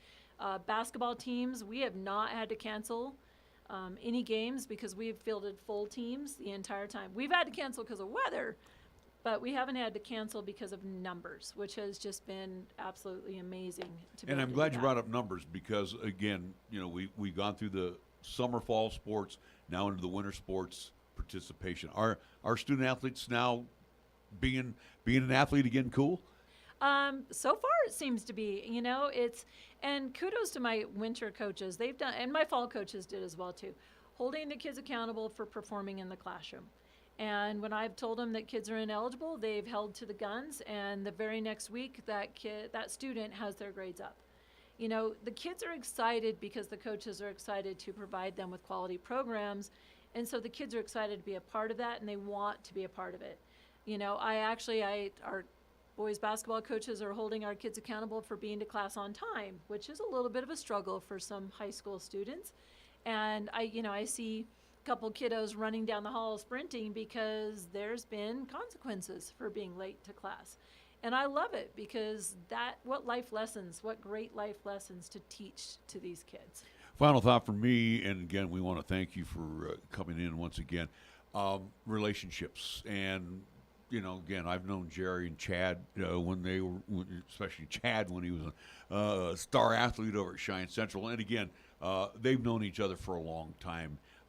You're the new kid on the block, the trio. Again, it's very important that all three athletic directors here in Cheyenne, not so much see eye to eye, but, again, are together on our student athletes. Talk about that relationship, because again, you're the new kid on the block. How was the door open for you when you came in? They were. I was very hesitant because I knew that Jerry and Chad had been in place for quite a while. And being the new kid on the block, and again, the differences between Wyoming and Idaho rules, which you'd think growing up in Wyoming and doing sports, you'd remember some of that. But I was a little nervous at first, but they have been more than kind to me. They've had an open door. They have an open phone policy for me. They see me calling, and they answer immediately. I ask their opinion just because it's such a difference with the travel end of things here. The officials are done differently. In Idaho, we had commissioners that assigned officials. Here we have organizations that kind of assign officials. How they're paid is different. And just trying to keep some of that straight, like the James Johnson. South has coordinated the financial end of it, but I've had to call Jerry and Chad multiple times going, okay, now what about this and how do I handle this? They have been fantastic. And every time they see me, they give me a pat on the back and ask me how I'm holding up. And, anything they can do whatsoever, they've just been awesome to work with. Final thought for you, Wendy, and again, appreciate you coming in and giving us the update, the kind of midterm, at least, update of Cheyenne South Athletics. As we've talked fall, we've talked winter. Let's focus on springtime, where, again, we got soccer upcoming, we got softball, we got a lot of things still happening until at least the month of May here in the state of Wyoming. Again, weather pending, as we have seen. Yes. But let's talk about and preview spring sports at Cheyenne South. Again, the kind of enthusiasm, is it there for, again, our springtime athletes? It's completely there. Curtis Quigley, our softball coach, he's also coaching wrestling, also football coach. But all of our coaches communicate on Remind. So I get all of their communications and their text messages, that they're sending out that way. And the messages that are going out from Curtis, from Josh Eastman, our boys soccer coach, from Brandon McHenry, our girls soccer coach, so excited. Season's rolling around, we've got this open gym, come play, and the numbers that have been attending open gyms and participating have been absolutely awesome and stuff for it. So, a building excitement. Joe Brisboes is our outdoor track season coach, but he's also our indoor track season coach. His total goal is to take those indoor season athletes and hopefully transition a bunch of them to the outdoor season. Working with those coaches going, hey, we'll get them in shape for you, your spring athletes, if you have them do this. And so, I see everybody kind of going, spring's just around the corner. The thaw might be on, maybe not, because it's Wyoming and it takes a while. But they're excited. They're excited to get started. The kids, the boys soccer players, every time they see me, because a few of them played tennis, a couple of them are on the basketball team, we're going this year, Miss Johnson. We're going. We're qualifying for state. You just watch us. I said, I will be right there with you every step of the way. I'm thinking of girls softball, as I get ready to wrap things up here. I don't know if soccer is included in that. Do you have that opportunity to draw from Burns or Pine Bluffs? Have you been in contact with Barry Ward? I know he's busy with basketball, or Will Gray. Do those young ladies or even soccer players have that opportunity to come to South, Central, or East? They all come. It's a deal with our district and with those schools. If they don't offer it, then they come to South. They're not allowed to go to Central or East because of the number thing. Right. I know we have 3 or 4 Burns athletes, I believe, that play softball with us, and we have a couple, I believe, that come out of Torrington as well, because Torrington doesn't offer a softball program, and so the co-op that is done with South. I have not heard yet of any soccer players that are potentially coming our way from those schools, but yes, if they wanted to, South is the school they'd come to participate. Wendy, pleasure talking with you. Thank you so much. Thanks, and again, we'll see you next time we're over at South High or when Story Gym. Or Story Gymnasium. And again, thank you so much. Perfect. Continued success over there, and things are only going to get better under your direction. Awesome. Wendy Johnson, Athletic Director over at South High. We will take a time out. This is the Pro Show. I'm Larry Proietti. He's Nick Proietti. We're back after these words. Capital Lumber is lumber one in Cheyenne. Are you listening? We're all the lumber store you'll ever need. For electrical, plumbing, paint, and tools, lumber and hardware, we're for you. And we're out to earn your business, yes indeed. Capital Lumber is lumber one today. Are you listening? Capital Lumber's at your service all the way. Since 1966, Cheyenne and Laramie County has depended on and trusted family-owned and operated Capital Lumber Company for all your lumber and hardware needs at 1222 Dunn Avenue in Cheyenne. The next time you have a craving for authentic Mexican cuisine, visit Guadalajara at 1745 Del Range Boulevard. Locally owned and operated, they serve their dishes with family tried and true recipes with the freshest of ingredients, made to order. Start off your meal with their complimentary chips, salsa, and bean dip. And if you're feeling adventurous, enjoy your favorite margarita or cerveza. Guadalajara, where the spice is always nice.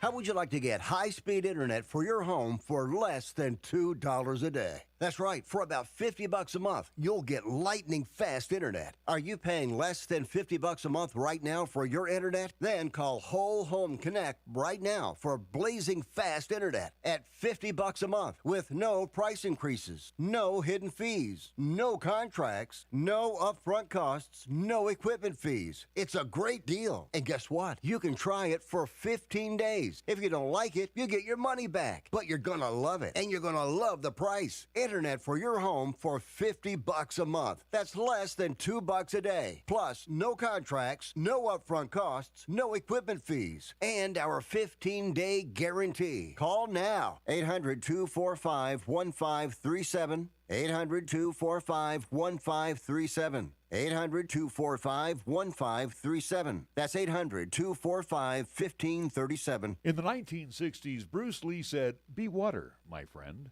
The meaning of that advice has been debated ever since. Here at First Tier Bank, we believe he meant that preserving your liquid assets in a high-yield money market account can get you a decent yield on your funds while maintaining your liquidity in choppy financial markets. We've got some of the best money market rates around, and we'd like to invite you to be water and make your liquid assets work for you. Stop by or call First Tier Bank today with 2 locations to serve you at 1508 Stillwater Avenue and 1800 Cary Avenue in downtown Cheyenne, or check us out at firsttierbanks.com. First Tier Banks, member FDIC. Hop into the K-Ray Time Machine each Monday through Thursday for the golden age of radio, featuring famous radio classics such as Jack Armstrong and Suspense Theater, along with pioneers in the entertainment industry like Bob Hope and Abbott and Costello, along with many other performers who've captured our ears many, many years ago. Join us for the golden age of radio Monday through Thursday, 8 until 10 p.m. on 1480 K-Ray, also 101.1 FM, and you can also stream all of our programming on 1480kray.com.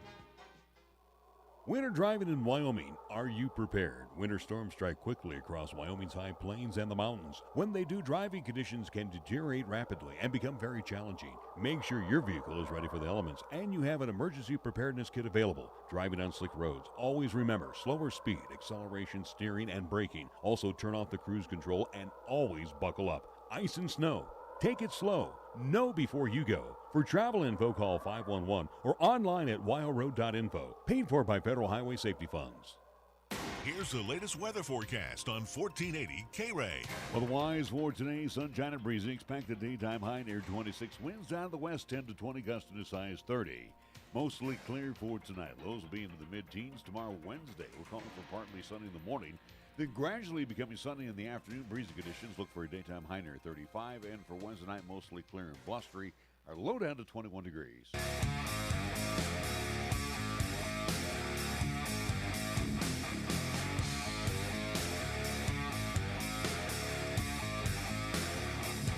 And we welcome you back to the Pro Show as we get ready to wrap things up again. Another Pro Show inside your radio tomorrow.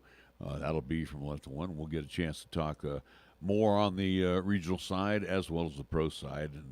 And right now, boy, there's a lot of butt chapping on the No Fun League, which we'll have some fun with tomorrow.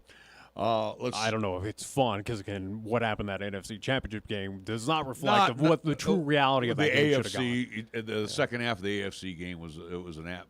Again, all I know, at least for me, NFL, at least football is dead. Again, Super Bowl, I'll tune in, but I don't really care.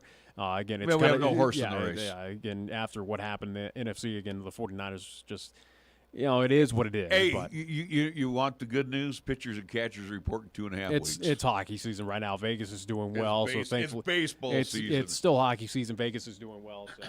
All right, well, let's talk about this is Mike again, just having all sorts of issues. Well, I've got the stuff there. I just need the guy to come on in and take care of it. or you can give me that mic and you can have this one.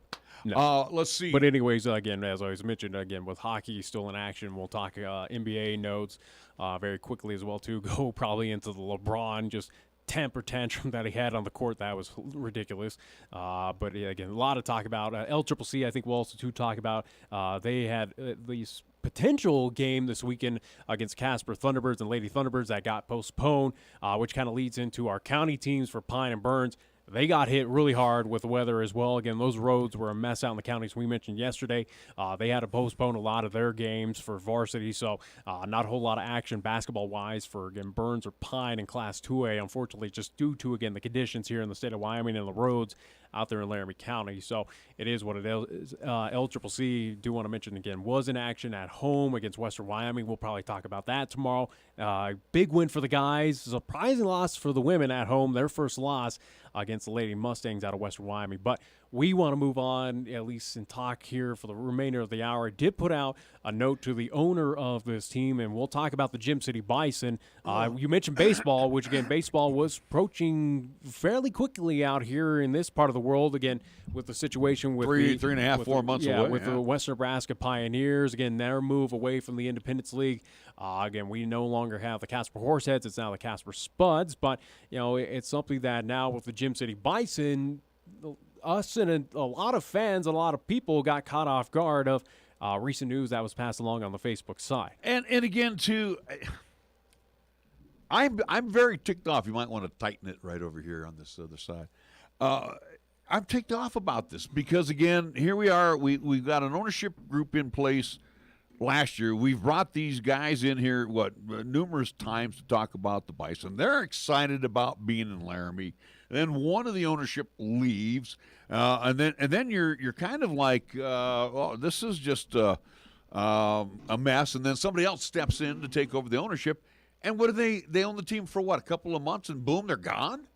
I mean, what the hell's going on with this It's not franchise? a situation where they're gone. And, again, I at least reached out to the owner, again, Boyd Erickson, who we've had on the program a couple months ago, again, talking about the change of the guard, again, from the three owners in the past that, again, one owner was kind of forced to leave, then two remain. The league voted them out, and, again, new ownership was in for the Gym City Bison. Again, this is collegiate baseball happening over in Laramie. Again, their inaugural season last year.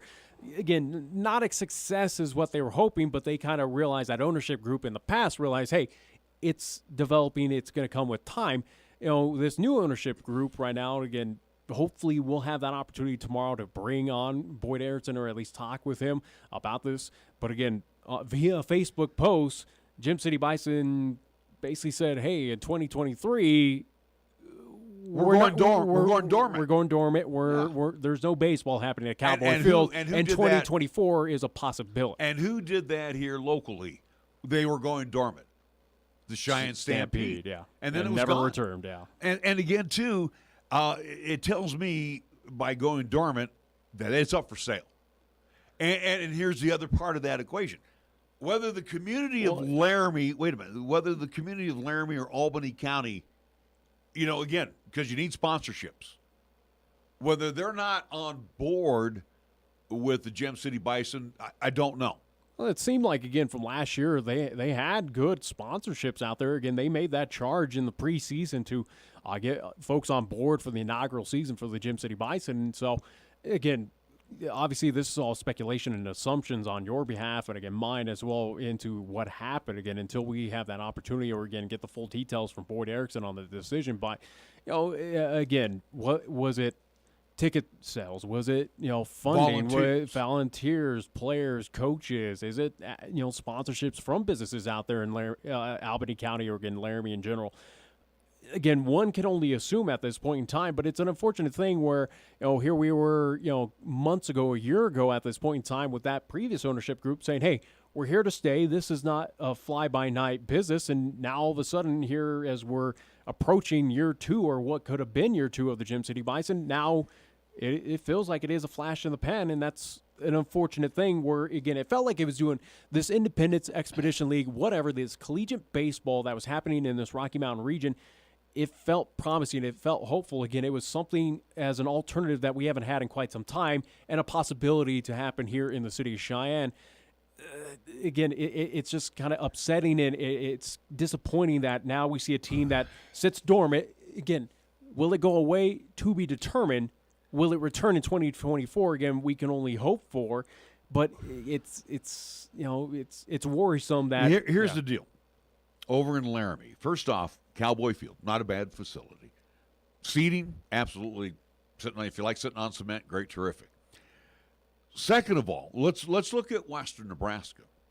Western Nebraska has a radio contract with Scottsbluff, so there's a little bit of a feeder. There's a lot of stuff that goes involved.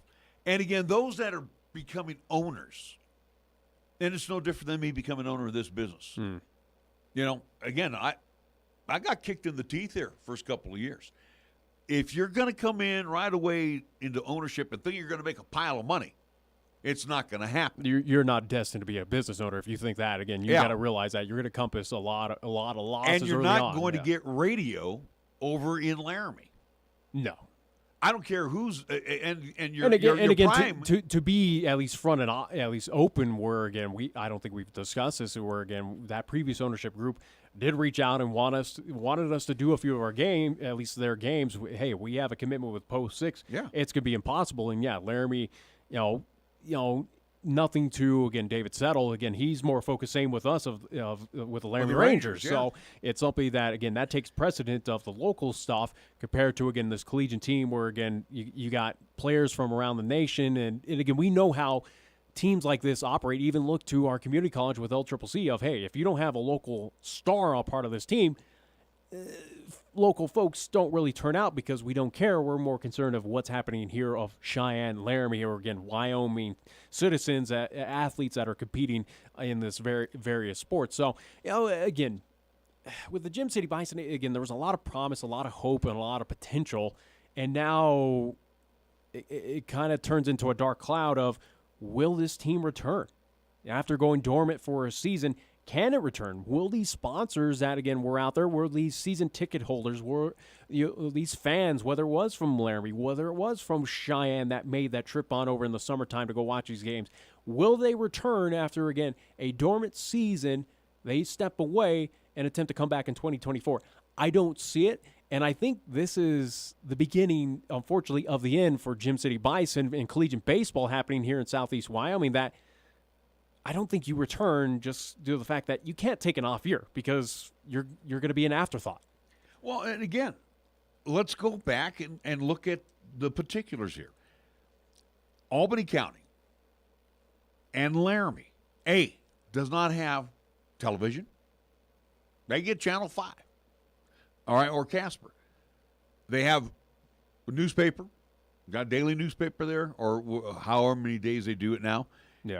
And they got radio. Well, radio, amongst the groups that are over there, and Town Square being the biggest, are not going to cover. They're going to cover them, but they're not going to give them broadcast rights. Hell, if anything, we gave more media coverage to Gym City than here in Cheyenne, 45 miles away. What I'm saying is, they're already in the hole. Yeah. They don't have that backing. Again, this is why Western Nebraska is so successful. We saw that. They've got a deal worked out with the Scottsbluff station. Yeah. And whether it's advertising, I don't know how it works as far as that. We had a deal with LCCC. The other station here in town has a deal with the Cowboys. They're making money off the Cowboys. Yeah. So, again, it's a situation where it's not a co-op over in Laramie. And again, you're behind the eight ball. So you're over here going, hey, I'm the owner of the Gym City Bison. And then you're going out and you're hawking the streets, mom, pa, kettle right now. Local businesses are hurting. Yeah. So those dollars are kind of drying up a little bit for sponsorships. So, again, there's a lot of things that put you behind the eight ball.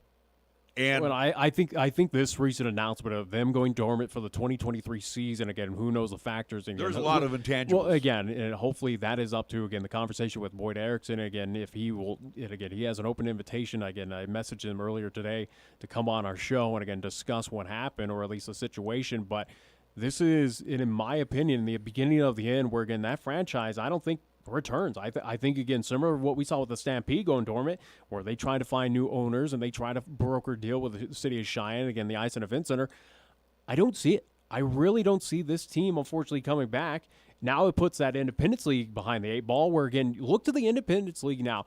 You've lost Gym City, you've lost Western Nebraska, you've lost North Platte, you lost at least the Idaho team that transferred over to Casper now as the Casper Spuds. You got to imagine that for that Independence League, those teams might be dying off here soon. Again, the state of baseball, collegiate summer baseball, which again had such high hopes and promise and potential here in the state of Wyoming, now starts to kind of become, as I alluded to earlier, an afterthought.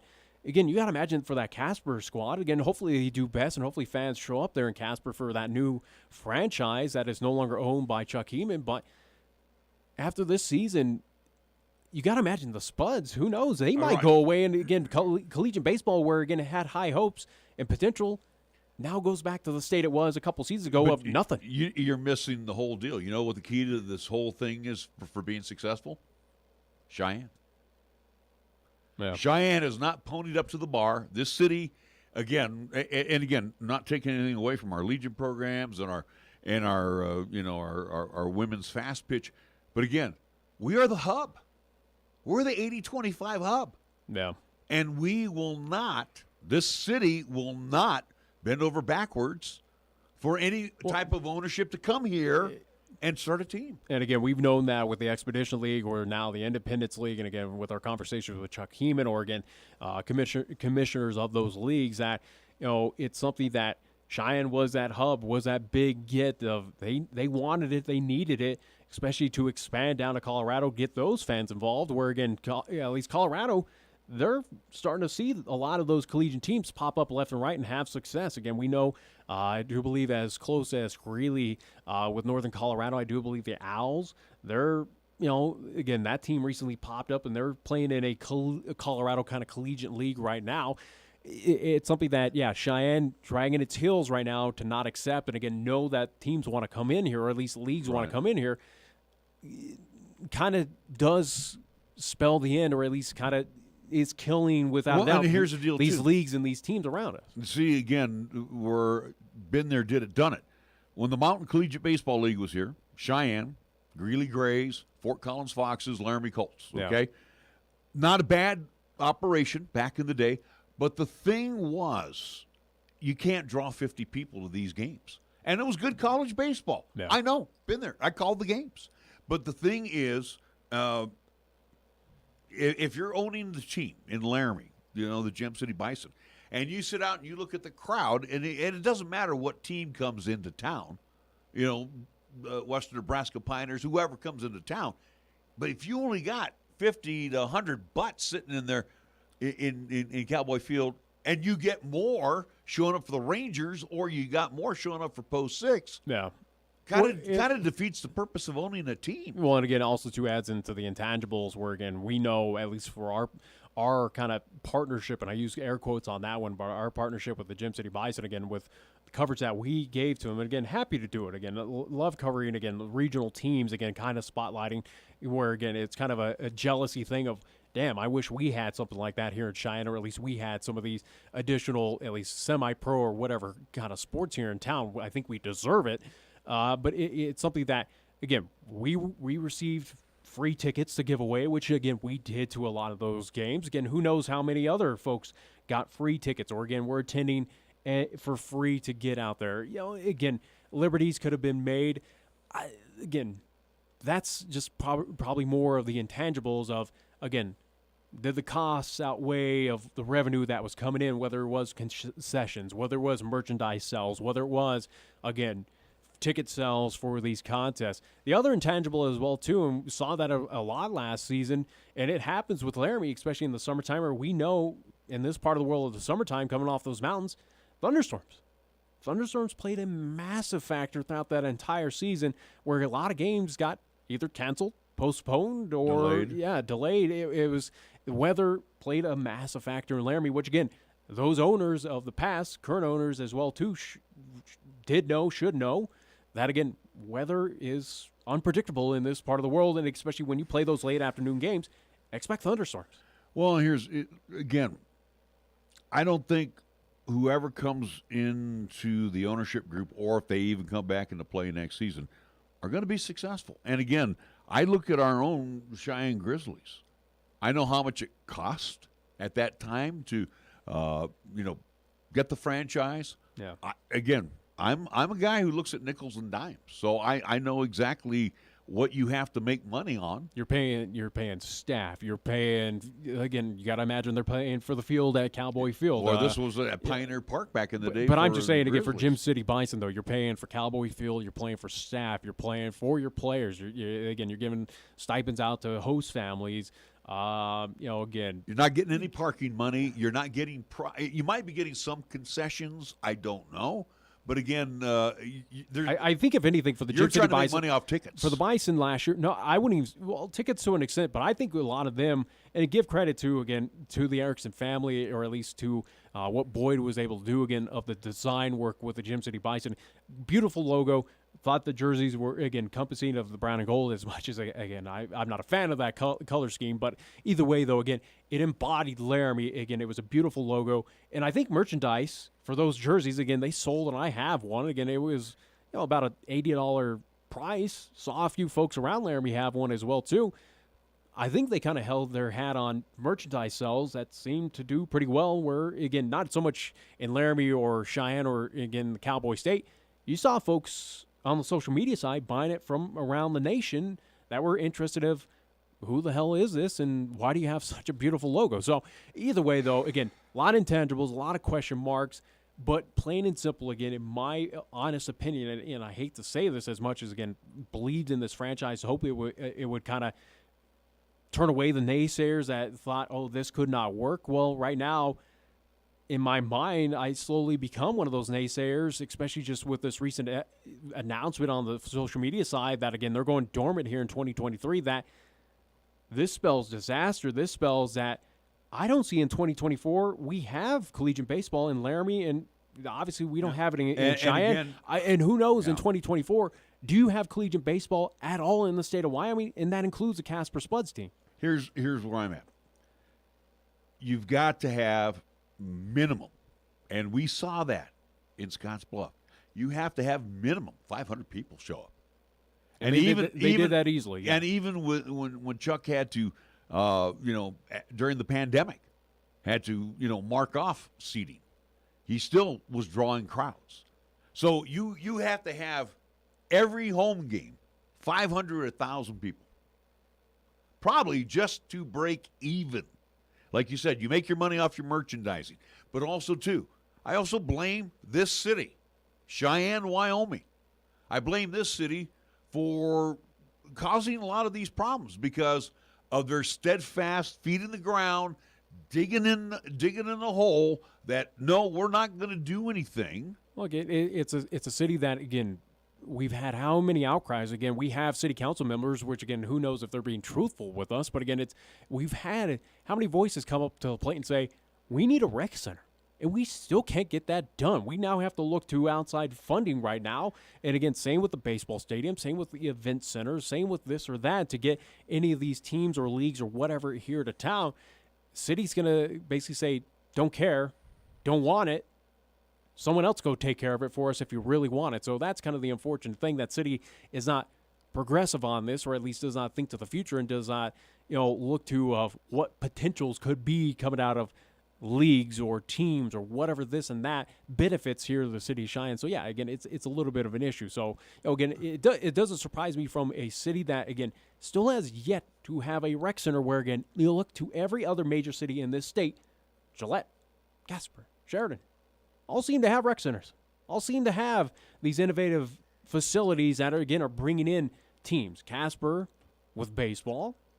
You look to arena football with Gillette. Gillette also who was one of those teams bringing into a we had arena team. Football. It failed. Well, yeah. We had it. It looks like other teams have high school hockey, which how in Cheyenne with the ice and event center we do not have a hockey team. Nothing against the Capitals, but when we have at least the Cheyenne Stampede. Why do we not have a returning semi-pro hockey team? I'm going to tell you the same thing, and you saw it probably the other night with crowds for our JUCO. if you don't have a team of all locals, you're not going to get the support. Or if it's not a team of, again, having tremendous success. And I think that's kind of the issue. Again, you got to understand your fan base, understand where you're at. And again, we made that criticism to that ownership regarding Laramie that, look right now with the Wyoming Cowboys basketball. They're not winning. They don't care. They're not going to show up. If you're not winning, and I think that's a key factor where, again, I think for LCCC, when they are winning, folks do show up. For the Gym City Bison, again, if they were to win and be on that level, again, if they were playoff bound, if they could have won that Expedition League championship or Independence League, I think fans would have showed up. Again, it was a team last year that finished well below 500. They struggled, and again, the product was not the best on the field. Fans are going to turn their backs and go, hey, I have better things to do. And I disagree with this because I can't tell how many games we've done in the rack, and you saw those chairs on the floor. Well, that's the flight crew. No. But again, those are local sponsorships. And half of them weren't even filled. You had kids sitting in them. They're still not filled now, even in this story. But that's right. That's an LCCC. But I'm going back to same thing with the Cheyenne Stampede. And I'm going to go back to the same thing with baseball. Stampede is the best example where, again, when they were winning, when the Stampede were winning, that ice in Vincenter was packed and crowded. When they were losing those last couple of seasons before they went out of business, no one showed up because they were terrible on the ice. I still say you got to have, here in this community, you got to have more local talent playing on these collegiate teams. It helps, but again, plain and simple, to be successful, to get the crowds out there, to get enthusiasm or get eyes out there, you got to win. If you don't win, no one cares. We know that. That is how it goes. Even with the diehard Wyoming Cowboy fans, again, football, basketball, when these teams are not winning, folks still do not show up. Even if they say they bleed brown and gold, they are still not showing up and putting dollars at least into those programs. You got to win. And I think that you got to understand the fan base. It is a fair weather fan base out here. And remember, ownerships that are coming into these things too, Nick, except for, we knew Mark Lance local.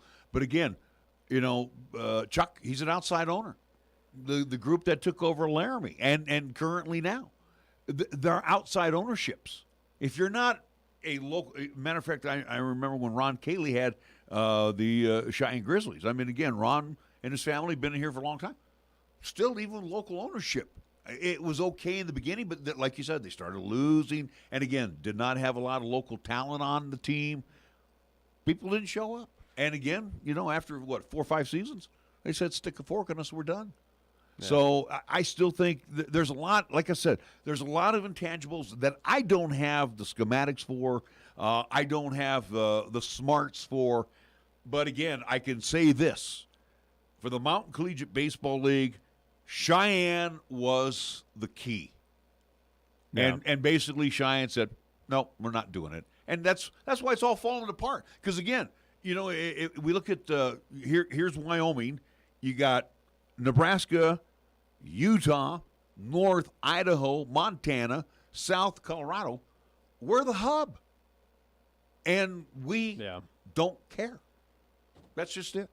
Or I don't know if I want to say don't care, but again, I think we don't care. Don't want to will to invest into projects like this, and that's kind of the unfortunate thing. But to summarize, again, conversation about the Gym City Bison. Again, if you've not seen it on the social media, again, I did post it on the Facebook side for the Pro Show's Facebook page. Go check that out. Again, read through it. But again, 2023, the team will become dormant. Will not play this season. 2024 hopes are there, but I think playing it.